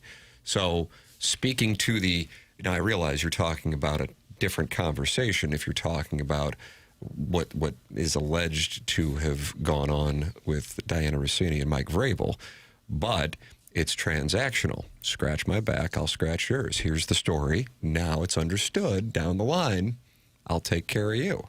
That's the way that game is played. Yeah. And I guess it strikes me as obvious because it's what we do, but maybe it isn't as obvious for those who either read or watch. And if you follow a lot of the NFL pundits, they promote and talk up a lot of great assistants. Mm-hmm. Boy, then that assistant becomes a head coach. Who do you think they have a pipeline directly to? That's how it's done. I mean, let's say you have a college basketball site, you're Bobby Baskets, and you just keep saying, boy, I like this assistant coach at Memphis. He's really, and then next, he's getting a job Western Michigan, then he's your guy. Then he gets a job you just keep promoting their brand, and when they move up, all of a sudden, who gets the first word? Right. They all do it that way. I sent you guys an article from Buster Olney, or at least his awful announcing, reporting on an appearance he had on DiPietro and Rothberg on ESPN New York. And he said, I do hope things open up larger conversation about the potential destructiveness of quid pro quo in our business, because let me tell you something, it's as bad as I've ever seen as someone who's covered the sport for a long time. Yep. And I think the women, the audio you played, were kind of alluding to how these relationships kind of are carved out. And I think that's probably a good discussion to have. Yeah. I don't know if Schefter and Russini are exactly a good comp. Right, but a greater conversation about the quid pro quo nature. That was Madeline Hill and Charlotte Wilder of the Sports Gossip Experts. Okay. She goes by Lottie. Lottie? Mm-hmm. Okay. And she's a sports gossip expert. Yeah, she was on Meadowlark for a long time. Meadowlark Lemon. Meadowlark Media, Dan Lebitard. Oh. John Skipper. Yeah. God, it's hard to keep up. If we can't get any drops, then we'll just do them ourselves. That's from Kitty Bates. Is that right? It's going to be an uprising? Some sort of coup? They're going to show up here and just start playing drops. Who listens to a radio show just for I'm the sure drops? the police will love that. Why don't you put out an app, Jackson? Just drops. I have never heard of your team. But there you go. Okay. That's not how you become Show an insider, made. Doug. No. Yeah. In our discussion there, I should have been dropping in, Francesa drops. We were at Mequon, Wisconsin. Rams training camp was up there. Summer. Doug was at 2008. The summer up there. Jay Glazer walks in, Fox Sports, and he was big then, but not as big as he is now. And he walks in the weight room, starts lifting weights. And I said to the old PR guy, Rick Smith, I said, wow, the media just gets to go in and lift weights with the players. He goes, he's been buddies with Linehan for a while, and now, Scott's got the gig, so he's in. And I'm like, really? Kind of how it works. You ever done that, Doug? You ever hop in and just start lifting weights with the fellas? Not yet. Okay, not yet. Yeah, it could still happen. Spring training. Hey, McGreevy, you spot me real quick. Isn't it kind of thumbing your nose at all the other reporters? Yeah, You just kinda gotta like settle in and thinking you're part of the team. Yeah. But then the question becomes, and that's why it is a great discussion, it would be a good panel, journalistic panel. Okay, then what happens if your source does something bad or is a terrible coach, or when can you kind of step off that favoritism line and start critiquing or openly, honestly reporting on things if you're sort of being taken care of. That's the issue. I think the NFL, to me, it seems like the NFL is the most egregious in this. Yeah. What happens if you align yourself with some coach and promote him as a media guy, and the coach never amounts to anything? Do you just wind up living in Pocatello, Idaho, working for the Pocatello Tattler the rest of your career? Who, the Tattler? The Tattler. I'm sure that's probably happened. I mean, for every journalist who got tight with a Scott Linehan and then is lifting weights with the Rams, there's probably one who got tight with another coach who never went anywhere. Never got to lift those weights. You can text in 314-399-9646. You can talk it over the Michelob Ultra YouTube chat, and then call in as well, like Virginia did, or as Doug calls her, Ginny Gin. 314-974-0101. And then you also have the Air Comfort Service text inbox, 314-399-9646. This text coming in, planes in the air spraying yesterday, clouds everywhere today. Coincidence? I think not. Doug, that comes from old people's Facebook statuses. Oh, they're saying the contrails have caused the clouds from today that we're seeing? Now that's some real reporting. I'm a fan of old people's Facebook statuses texts that come in sporadically on the program. Yeah, not often enough. Yeah, amen. You can email in. Got the Design, Air, Heating, and Cooling email of the day coming up. Jeff Suppan coming up on the program as well. It's TMA 101 ESPN.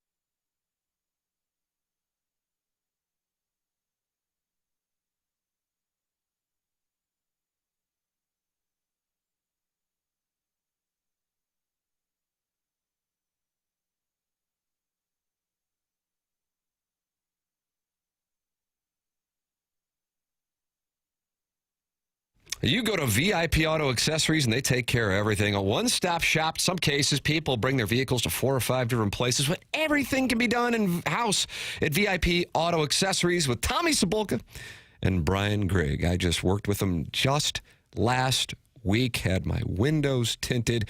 Super easy. Got the car back in one day. They have 4 departments under one roof: commercial upfits, graphic solutions, hail repair and touch-up, and aftermarket. If it can be done, VIP Auto Accessories can probably do it. They have a wide variety of customers, mostly local, but also people from all around the country. They have a sports owner, a Florida Keys resident, with 2 vehicles who comes in and gets his work done at VIP Auto Accessories. They do commercial fleets, police cars, and much, much more. For all your commercial vehicle upfit needs, ask for Tommy Cibulka. And for all your aftermarket vehicle accessories needs, ask for Brian Grigg and tell him that TMA sent you. Go to VIPAutoaccessories.com. That's VIPAutoaccessories.com.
Doug, you wanted it, you got it. It's time for the Design Air Heating and Cooling Email of the Day. It's refreshing to see rich white women, and it's refreshing to see this young Cardinal squad get so fired up during these come-from-behind wins. Everybody head on down to today's Busman Special, DBA Infidelity Special, sponsored by that divorce lawyer who has the giant signs that greets everyone when you fly into Lambert. I know what he's talking about. Doug, you go down the escalator. Yeah. We got the 2 baggage carousels. Right. Hey, welcome to St. LaGuardia Louis. has, right? LaGuardia has 2 baggage carousels. Looking to get divorced? Welcome to St. Louis. Welcome back, Martin. Here's what you missed yesterday while you were hanging out with Tim's Aunt Kathy. Libby Jack paid tribute to the 1998 Cardinals by playing music from 1998. Doug requested Back That Ass Up by Juvenile. They spent most of the 7 and 8 o'clock hours discussing backwards caps, snapbacks versus fitted. Big Paz thinks it's hot when he sees a pog wearing a snapback. Kurt with a C called back in to flirt with Jackson some more and expressed confusion why his complimenting Jackson's appearance led to talk about him wanting to have gay sex. Kurt with a C left conveniently out how he spent the bulk of his previous call doing a live read for an all-male nude resort and then inviting all of you to come get naked with him. And that Doug, was misinterpreted. Yeah, if we were sharper, we might have called attention to that. But that's why Buck Swope is the best in the business. Right. Keep up the great work on all the sick cuts, Chairman Kurt. F the haters on the TMA subreddit. The only thing sadder than that place is the bizarro YouTube chat with the guy having a conversation with himself about why we're not talking enough about the mathematically eliminated hockey team. Doug, that's from Buck Swope, DBA, the Recess Ladies Breast. Buck Swope. Chairman Kurt, your beats are being hated on the TMA subreddit? I haven't swum in that pool for Swam or swum, Doug? I haven't swam. I haven't swum. I would just say I haven't gone into that pool, maybe, to avoid having to pick swam or swum. I haven't gone into that pool lately. Okay, that's better. There you go. Okay. McGreevy is personable, affable, funny, and efficacious. A real 5-tool radio personality, unlike Doug, who's just a tool radio personality. Yeah, Dougie, shots fired. You think you can take me out to a nice steak dinner and never call me back? Thank again, Romeo. Sorry, Daddy, but I'm not that easy. I don't need you and your brand new Benz or your bougie friends. I don't need love looking like diamonds. Not me, baby. Next time, a phone call would be appreciated and some flowers. RESPECT. Find out what it means, Dougie. I'm a person with feelings. That's from Bro Fallon, Mr. Lover Lover. Bro Fallon, Mr. Lover Lover. Morning. Last week, Jackson's TV segment breakdown of the Peens on the new Dragon show was nice. Have a good one. That's from Joey Vitale's Orange Scully. Joey Vitale's Orange Scully. If I'm buying stock, I'm buying the stock TIM because once again, he is outperforming expectations. But this email's about getting wet. The Crestwood Elementary 50-year grade school anniversary was absolutely lit. We played 18 at Palm Creek, and the weather was perfect. Perfect for hammering Arnold Palmer's, that is. As it often happens, one thing led to another, and we ended up at the Imperial Lounge. All of a sudden, our chess club president ends up on stage, khakis draped around his ankles. Okay. The manager was furious. Amateur night Sundays, get down from there, pretty boy. My grade school chum's response, I don't get out often. Time for me to show off my hog. Oh! Next thing I know, we were all, nope. Doug, that's from Hugh, and then his last name is Junk. Kevin Miller. I recognize the writing style. Looking back, I don't think my mom's dad, Grandpa Clyde, liked me very much. I mean, constantly calling me the fatherless spawn was just inexorable. Doug, that's from Midge. Midge. Hey, Doug, you seen my wife? She didn't come home last night. She left around 6, said she was going to meet with some music producer at Imperial Lounge about being in a music video for some song about hats. We recently had to cancel our health insurance due to what some are calling a finances issue, so I thought the $30 Craigslist ad offered might come in handy, especially since she keeps talking about wanting to take some of the fat from her hips and put it in her lips. But she should have been home by now. I've seen the Lou Pearlman doc. I know how these things go. That's from the incel at the other end of the couch. Incel, other end of the couch. And finally, I know for a fact Channel 4's Doug Vaughn took rhino pills. I was at adults-only spa in Defiance when I saw him canoodling with multiple high-up Battlehawks executives in the jacuzzi. I couldn't hear enough of the conversation over the sound of the bubbles, but I believe he was offering hand play and exchanger's scoops under the quarterback. All right, that's enough. Who was it, Tim? That's from a guy that was just standing right next to you 5 days ago, the poor film student. Poor film student just got himself suspended. A period of 2 days' time.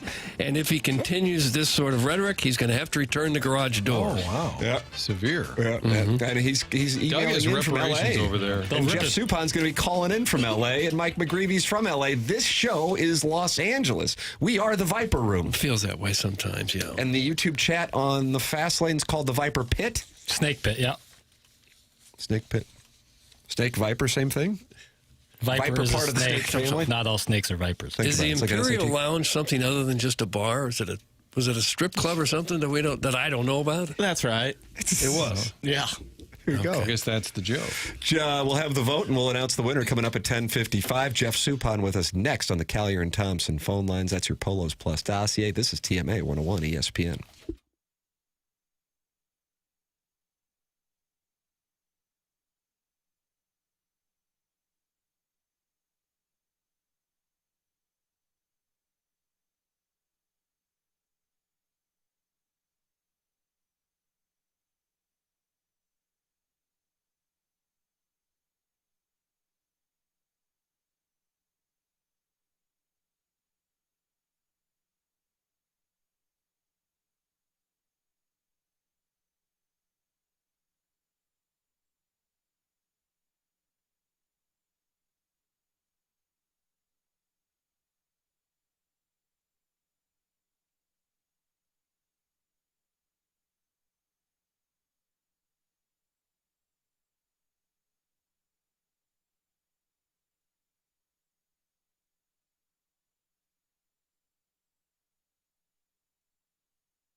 This is Jackson with the Sports Center update. It is brought to you by Universal Windows Direct. Cardinals back in action today. 12:15 first pitch with Dustin May on the mound for the Redbirds. That was their Sports Center update brought to you by Universal Windows Direct. You'll be saying, I love my windows.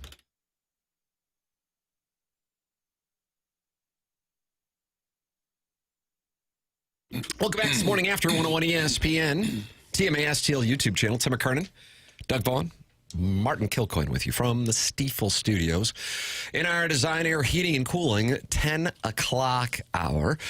Earlier in the program, joined by Mike McGreevy, then by Jeremy Rutherford, and now on the Polos Plus dossier. It is our pleasure to welcome to the program on the Collier and Thompson phone lines, friend of the show, Jeff Suppan with us here on TMA.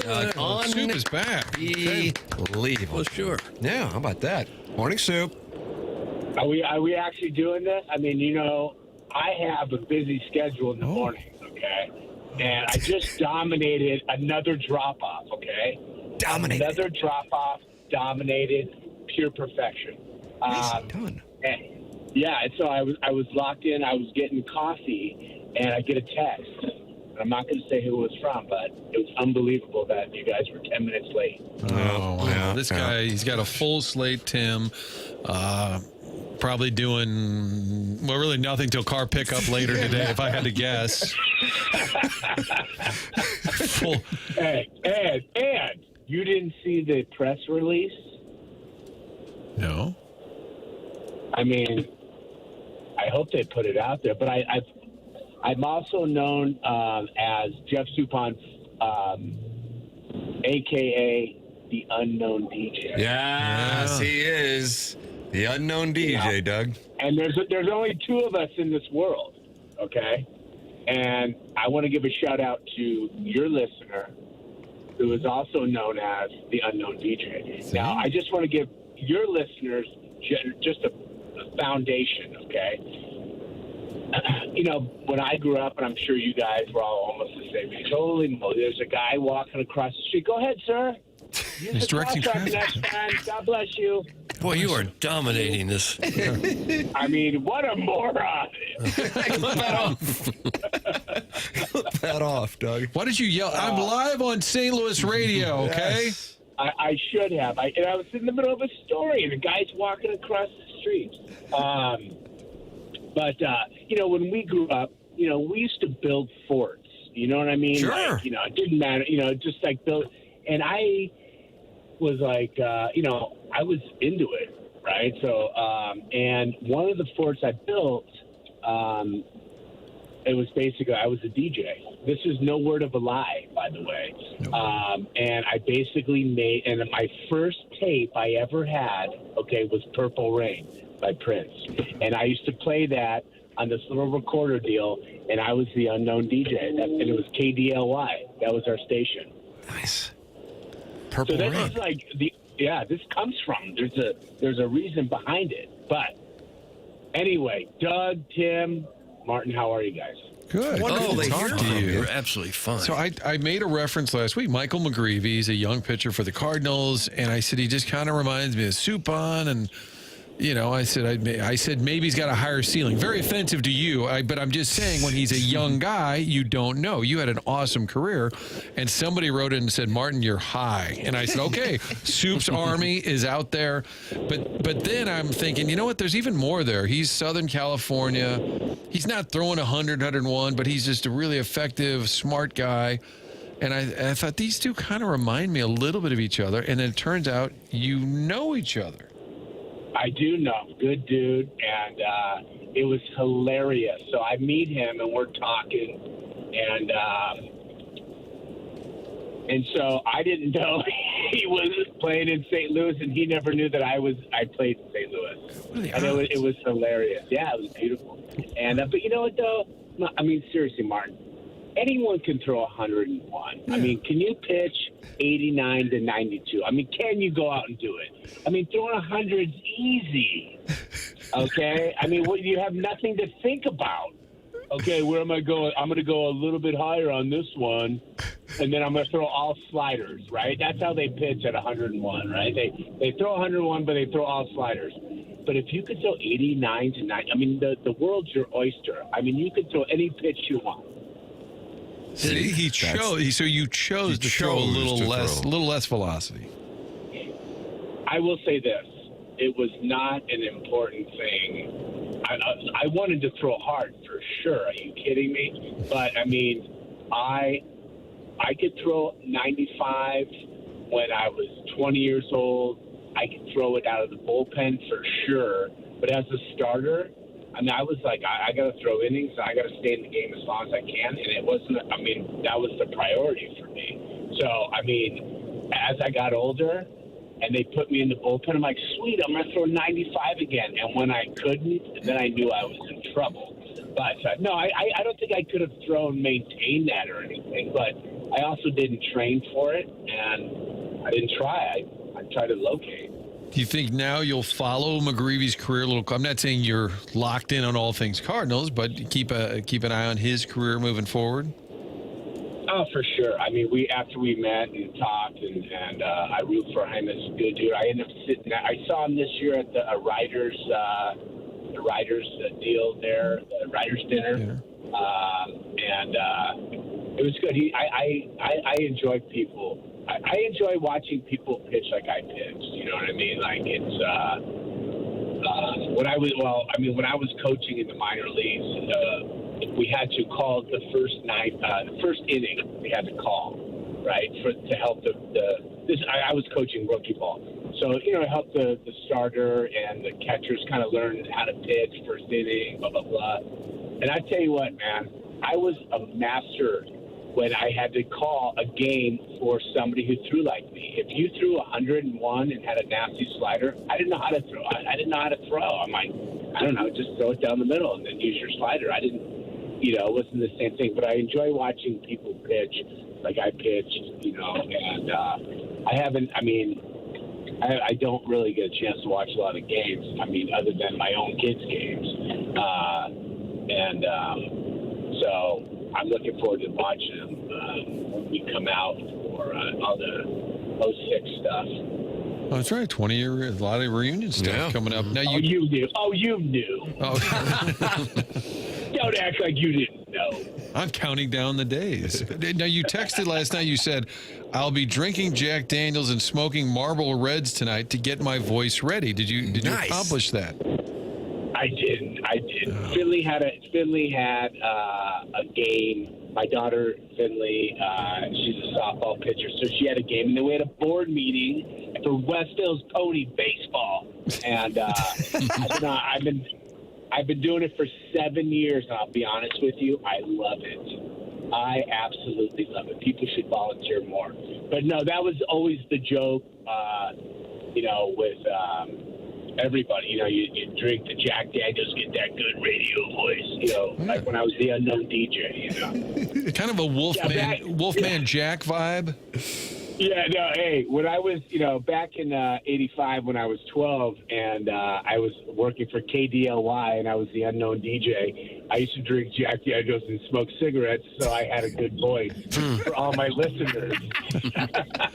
The unknown DJ has just texted in, and of course, you guys share that moniker, and he says, Soup is one of my favorite Cardinal pitchers ever, super clutch, and I believe he should be credited with post-playoff game celebration goggles. You're the man, Jeff. Right. Did you introduce the goggles to the celebrations? Because those are super commonplace now in MLB celebrations.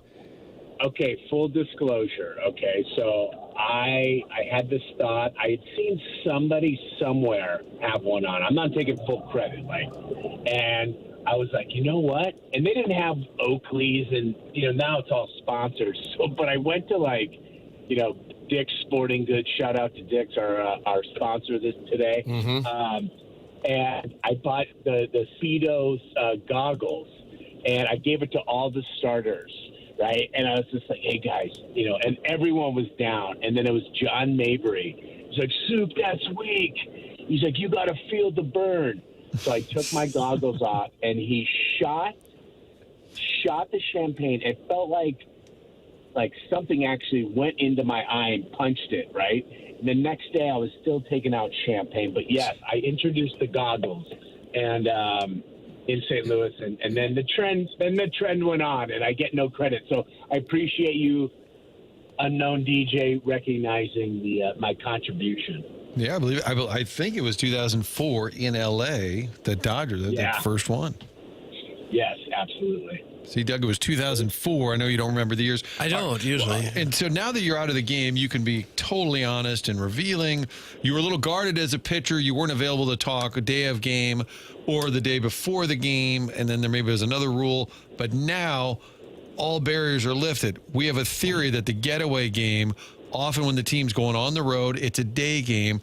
That's when the skipper would roll out the lesser lineup. Now, my theory is you'll give us an honest answer if players are aware. Tim said he thinks you may not be aware now, right? Did you notice this? Like a mail, like there's a lineup that was kind of maybe, okay, we'll just play all the fellows who haven't played in a while, and we'll hit the road. Okay, first off, your first statement, and I had a statement. I had something for it. Now I can't remember what you said. Dang it. Well, I said that you wouldn't talk on certain rules. days. Yeah. Yeah, there were no rules. I would talk to everybody the day I pitched. However, if you talk to me about questions about the game, conversation's over. You know what I mean? I enjoyed talking, like in the clubhouse, about just life. You know, that's how Drop It Like It's Hot and the soup word of the day happened. You know what I mean? Like, that's how it happened, just in casual conversation like we're doing now. But if I was a day game pitcher and you went into like reporter mode, it's over. I'm done. And I will never talk, you know. And then I didn't like, that was a mental, like a mental approach I had. Like I didn't, you know, like when you hear people like, oh, we're facing, you know, the Yankees, we're facing this, and they build them up or whatever. I didn't want to have any part of that. Do you know that, you know, whoever, I can't even think of a play now. Biggio is hitting 9 for 10 off you in the last 2 games. No, I didn't, but thank you for that, bringing it up. You know, so I tried to avoid that. Now, everyone was aware. I mean, I wouldn't say lesser players. I mean, they're big leaguers. I mean, everyone's good, right? So certainly, I did have a lot of the backup catchers. You know what I mean, on those days, and third, Roland's going to sit out, whatever, Edmonds. But, that happened quite a bit. Okay, there it is, Tim. Verification. It does happen. How big a difference did it make to you who was catching you? Okay, if I had a relationship with a normal relationship, it didn't matter as long as we were on the same page. There were times like when I didn't have a guy like that, and it was a lot of work for me. But it was funny. One year, Carp said to me, "Oh, you get so and so because you're the only one who won't complain." Okay, and I was like, you know what, you're right. I called my whole game. From the mound. I mean, like, look, I'm not trying to insult, anyone or whatever, but he wasn't truly a catcher, and he was, like the extra guy and caught, and so I had to call every pitch from the mound when he would catch me, and I was exhausted mentally and physically after the game. Not naming any names, of course. No, Cody McKay. I love the guy. Oh, my. He wasn't a catcher. Right. I mean, he caught, but he was always like an extra catcher, right? And so, but he was more of like first baseman. He was a good dude. I mean, I'm just saying he wasn't like, catching. Like he didn't come. He wasn't Mike Matheny. You tell me Mike Matheny or Cody. You know what I mean? Like, I love Cody. I'm not insulting him at all. I'm just saying. He was put in a tough spot. Yeah, he was put in a tough spot. Totally. Did you ever go to Tony or Dunk and say, what's the deal? Why me and him? Oh wait, I got a more important call coming in. Oh, gosh. Oh, wait, no, I'm sorry. It's spam. It's spam. Sorry. Spam is more important than this call. You immediately said more important. You didn't say I have a call coming in. You immediately decided it was more important. Gosh. Did I ever go to Dunkin' what? Jackson, can Jeff Suppan borrow some of that ADD medicine that you're not taking? Yeah, Is that you went possible? to Dunkin' Donuts. Yeah. Yes. No. Did you ever go to? I went to Coffee Bean today. I got the right milligrams. I had 2. I used Nespresso. I use Nespresso now. They, as a player, they used to only do espresso shots, but Nespresso makes coffee now, and I saw it in the mall when I was cruising with my wife. And I was like, you know what? I'm going to eliminate the K-cups. So much plastic, right? I'm like, I'm going to use this stuff. So I had 2 of those, and then I just got Coffee Bean. Usually I go to McDonald's, but because I was on your show, I try to go with a higher-end coffee. Oh, wow. Okay. Yeah. I mean, 'cause I didn't know if we were Zooming or we were,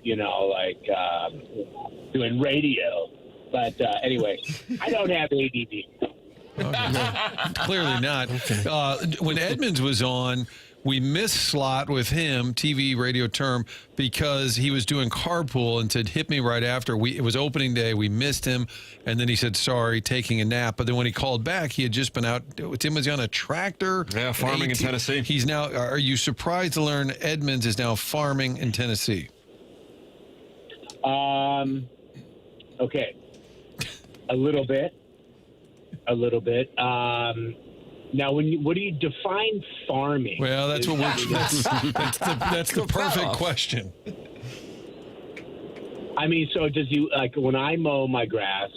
I wear my John Deere green hat. All right, so I want to look the part. I put on my Dickies and my work boots, and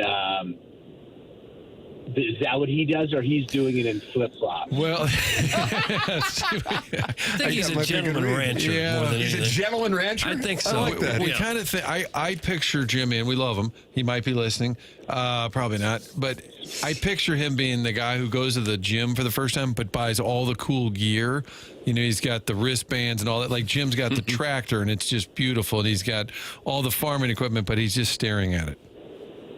And you know what? I mean, we all have a little bit of that in us. It's intimidating, right? And you're trying to do these things. Like, for example, I went. My daughter had for a high school team. They had a tournament, and we went to Pismo Beach. Okay, so they have all these dunes there, right? And so everyone's like, "Oh man, you're gonna go riding the dunes?" I'm like, "Dude, I do not. I have no interest in riding the dunes, right?" And they're like, "Oh man, it's so much fun." So my wife's like, "Hey, I got you. You're taking Brody and his buddy on the dunes." I'm like, "What?" I was so mad. I mean, I was so mad. I go, "I don't do that." You know, because I grew up, and maybe Jimmy was the same way, but he grew up in like Orange County, I think. But you know, like I didn't ski, I didn't surf, I didn't jump off of mountains or hang glide growing up like some people, like you, Martin. You know what I mean? You were. Daredevil. Bungee cord. That was. Yes. I wasn't at all. I was like, dude, I play baseball and like I'm good doing that. So, you know, there's a lot of things as a baseball player that you don't do, right? So I wasn't woodworking, right? Like so, Woodworking. But so now there's this thing called Instagram that I joined, and I watched this thing. It's called the Dad's Podcast, and he made these bins, this shelving unit, and I'm like, dude, I'm doing this. And so I made a bunch of them. I'm selling them out of my backyard now. No, I'm just kidding. but so I learned how to do it.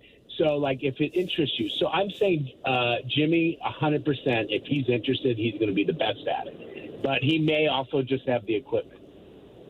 After you played 17 years in the majors, is it hard to find things that can keep you motivated and keep you excited, like baseball did for so many years? Thank you for asking that question. Yes, it is very hard. I was ready mentally, physically, spiritually, financially. I was ready to retire. It was the hardest thing I had to do. I mean, it's like a sense of a loss. And I would always say, I'm not just a baseball player. I'm not just a baseball player. And then when you don't have baseball, you're like, holy crap.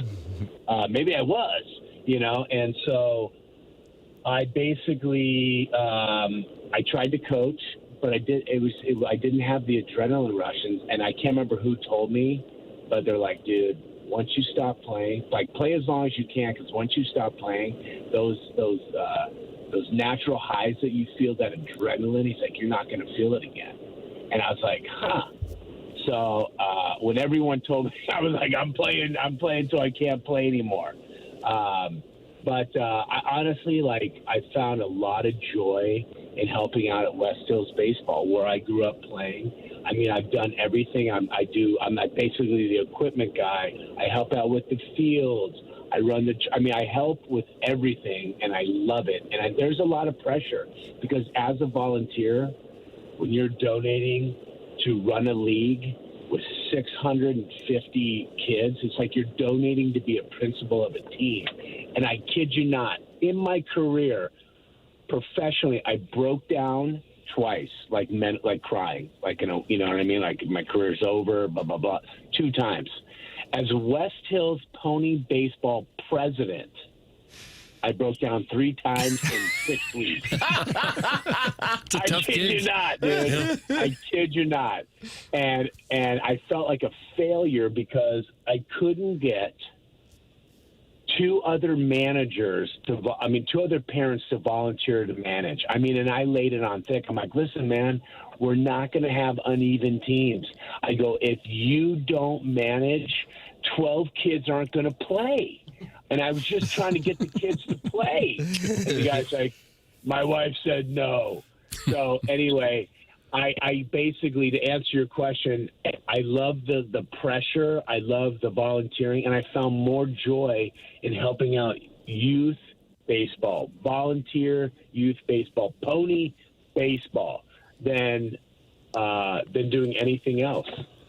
Well, here's the deal. McGreevy called earlier. You just call whenever you feel like it. Yeah. You're a friend of the show. If you have a pedestrian to yell at, assuming you don't have a more important call on their line, I'm going to give you the hotline, and you just, the unknown DJ, you just buzz us when you feel like it, okay? Are you sure you're opening a Pandora's box? Yes. Because, I mean, have you guys heard of Marco Polo? Have your listeners heard of Marco Polo? The game or the Explorer? Neither. The app. No, not heard. Okay, I don't know. Okay, I don't know if it's like, what are we, Gen X? I don't know. I'm a Gen Xer, I guess. I don't know if it's like our generation. So like all the kids, they communicate all these different ways, TikTok, blah, blah, blah. And this is Marco Polo, and it's like video texting. So I don't know how you guys are or your listeners, but I'm 100% a voice-to-text guy. And so, you know, it always screws up. Siri, she always screws up the text, right? Then it takes, you got to edit it. So this Marco Polo app is just a video app. And it's basically you send me one, I send you one. And then, but you don't have to send it all at one time. Like, I might send you one, Martin, and then you're busy. You get back to me, a week later, and then you send me one. But see, like you're on the east, you're in the central, I'm on the west. So I'm more available in the morning, but you're working, right? And so you're more available, and it's this great way to communicate. Okay. And I love it. And so I have like my 7 buddies from high school. I got a guy from Maine, Riggs, Jeff Wrigley, but we've never met. I only talked to him through Marco Polo. I met him through a friend, and he's a good dude. He's a big baseball guy, and I have all these people. So I just get on this thing all the time. But if I don't even need that. If I have your number, I'll call. Yeah, nice. Timmy's ditching Marco Polo with Riggs. I brought that back. Do you see how I shared? Yeah, you closed the circle. Marco Polo. Well, drive safe. And I would just like to say, much like Austin, Texas soup, just stay weird. Hey, I'd never been there.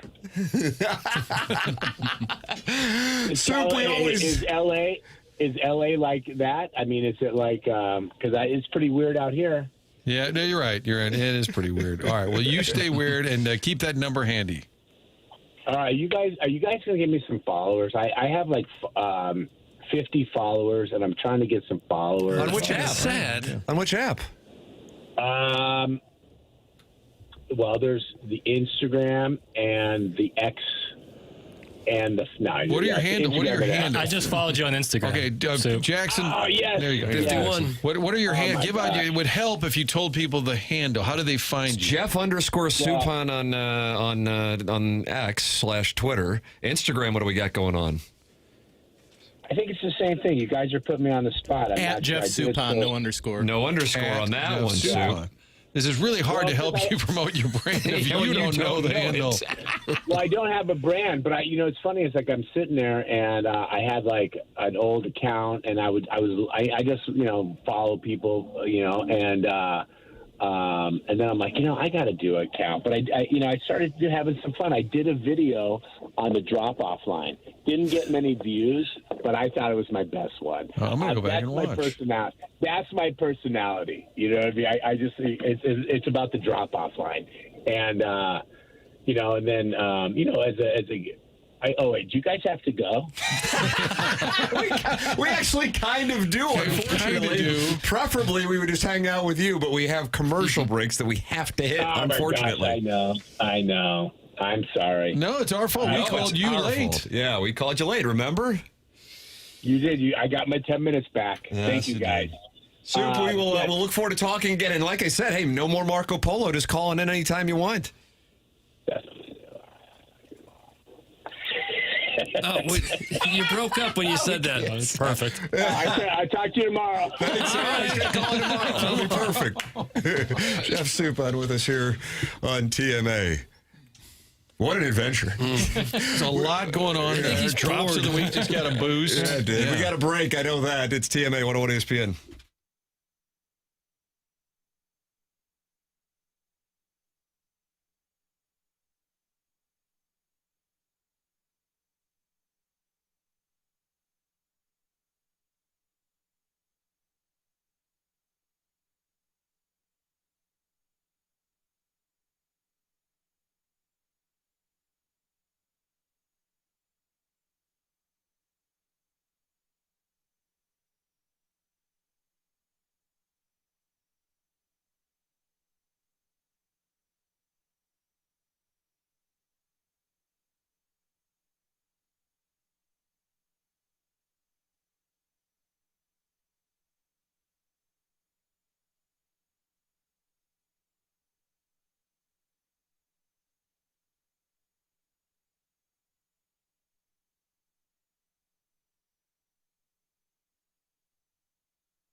All right, Doug, you like transparency? I do, yeah. We had Mike McGreevy on. That was about a half hour. We had JR on. That was about 25 minutes. We just had Jeff Suppan on, and that was about, what do you think, Papers? 28 minutes, I think. That was the range. Yeah, right. So we're behind. Oh, I mean, that's no. just the reality of it. So we'll break. We'll catch up. It's TMA 101 ESPN. Okay.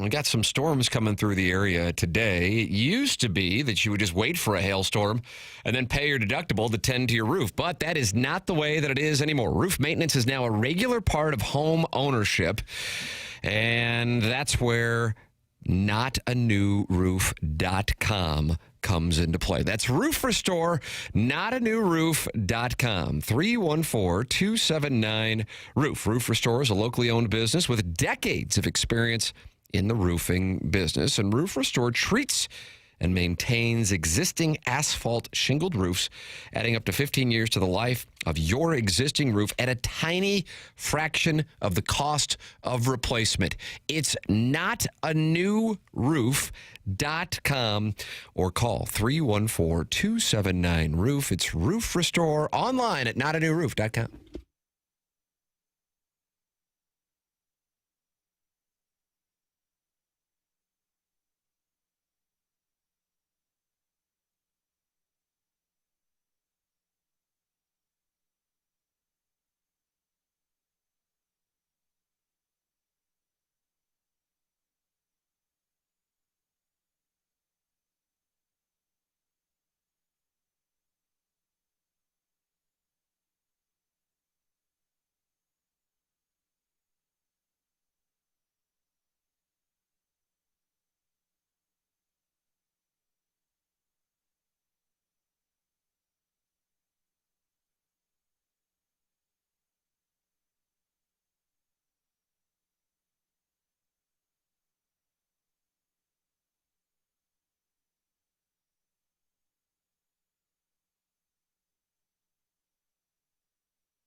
It is the morning after 101 ESPN. Tim McKernan, Doug Vaughn with you. Martin Kilcoyne off to onboarding. Great program to podcast today with Mike McGreevy, JR, Jeremy Rutherford, brought to you by Mark Hanna, and Jeff Suppan on an adventure that was reminiscent of, was it Charlie Bucket going through that tunnel with Gene Wilder in Willy Wonka and the Chocolate Factory? Am I right? Yes.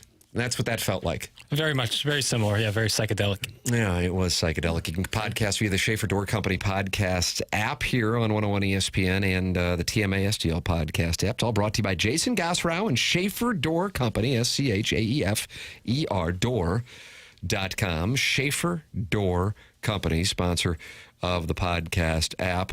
Any issues with your garage door? No problem. Just go to schaeferdoor.com or call or text 636-782-3608. It's going to get the quickest response time. They service all kinds of garage doors for service and new installs. And they have Monday morning standby service for those doors that break over the weekend. They service commercial doors as well. It's Schaefer Door Company. They gave that garage door to the poor film student, and the poor film student came in, flew from L.A. to St. Louis, Doug, and then you suspended him today. Well, I did. And I put him on notice that the garage door is going to be taken away unless he cleans up his verbiage. So that could lead to some semblance of litigation. Mm-hmm. It is Schaefer Door Company. They are a LiftMaster client and partner. The Cardinal lineup is out for today's festivities, although I'll tell you this, thunderstorms in the area, and it is currently raining in Creve Coeur at 270 and Olive for those of you in the area. The lineup is as follows: J.J. Wetherholt, Herrera is DHing today, Burleson's at first, Walker in cleanup and right, Gorman back in there and playing third, Wynn hitting sixth, playing short, Nathan Church is in left, Pages is at catcher, and Victor Scott center field. And so I would say, just like last week against the Tigers for the weekday getaway game, they're not taking their foot off the gas. Now, I realize what one could say is, there isn't a whole lot of, it's not like when Suppan's talking about seeing the getaway day lineup in 2004, 5, or 6 around these parts. It's a little different program. It's hard to know what's a getaway lineup. That's right, especially once you get past a certain portion of the lineup. Mm-hmm. But with that established, this would be a lineup that you go, okay, this could be Saturday against the Red Sox. They're not, and I like that. I really enjoy that. And the other thing is, most of these guys, I think actually every single one of these guys, is in their 20s and trying to show and prove. I doubt they really want the day off. It's a different program if you're sitting there going, okay, I've got a 9-figure net worth and my back's hurting me. We just played a night game. You know what I mean? You follow me? Holler if you hear me. Tupac. Oh, yeah, they didn't get to this level of the game by not wanting to play. Yeah, I'm sure nearly all of them, if not every one of them, would want to be in there every night. It will be Dustin May on the mound. I'm curious to see if he can follow up a great performance against the Red Sox with another one today against the Guardians. That game taking place in downtown St. Louis, 12:15 first pitch here in St. Louis before the Cardinals head out on the road to Houston. You know who never has a getaway lineup? Collier and Thompson. Yeah, it doesn't surprise me. Yeah, they send you the top dogs every time. Whenever you are considering a remodel for your home, whether that's the kitchen or the master bathroom, the basement, whatever, Collier and Thompson has absolutely the best people in town to make that a reality. Number one thing with Collier and Thompson, this is a remodeling company that you can trust. They've been around since the 1950s. Check out their website at collierandthompson.com. Look at some of the before and after pictures. Just incredible, the work that they have done, and they can do that for you as well. Collier and Thompson on Manchester Road in Manchester, next to Uncle Bill's Pancake House. Come on to quality online at collierandthompson.com. There it is. We'll take a break. Come back with the final segment of TMA here with the Design Air Heating and Cooling email of the day. Winner and BK and Ferrari at the top of the hour. This is 101 ESPN.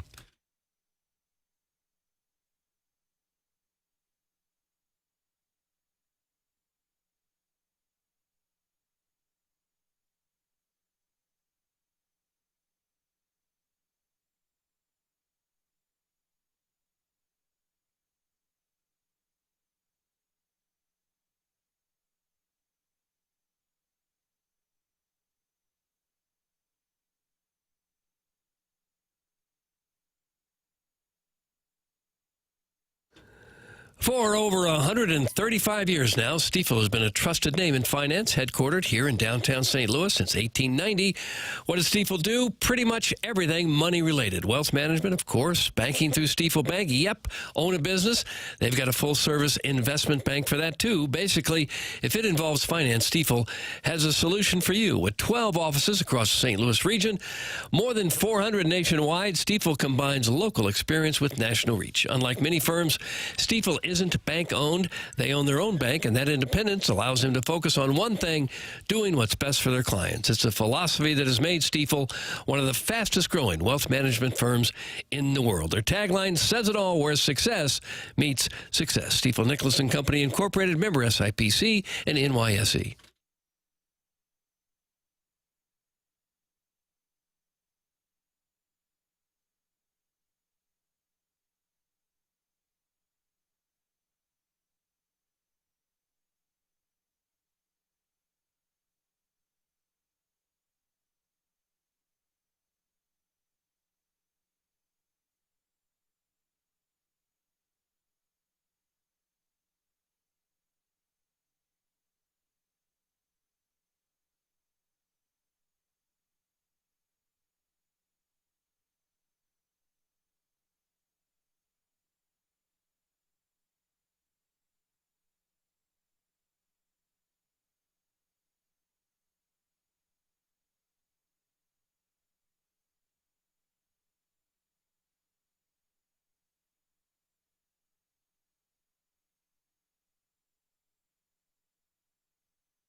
This is Jackson with the Sports Center update brought to you by Universal Windows Direct. Blues Mammoth tomorrow, pregame 5:30, puck drop 6:30 right here on 101 ESPN. That was another Sports Center update brought to you by Universal Windows Direct. You'll be saying, I love my windows.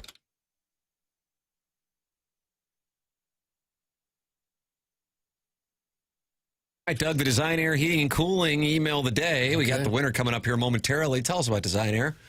Well, Design Air are the people that can keep your home comfortable. They've been doing that in St. Louis since 1904. At Design Air, they believe in honest work. You're not going to be sold something that you don't need, whether you're dealing with the St. Louis cold or summer heat. They've got your back with dependable service and no-pressure solutions. Fantastic people. You're going to love Seth Goldcamp and the people that he sends out to make sure your house is cozy. Visit designairservice.com. Schedule your service today. Design Air comfort you can count on since 1904. Jackie Papers has the winner of the email today. What do we got? Today's winner, Tim, Buck Swope.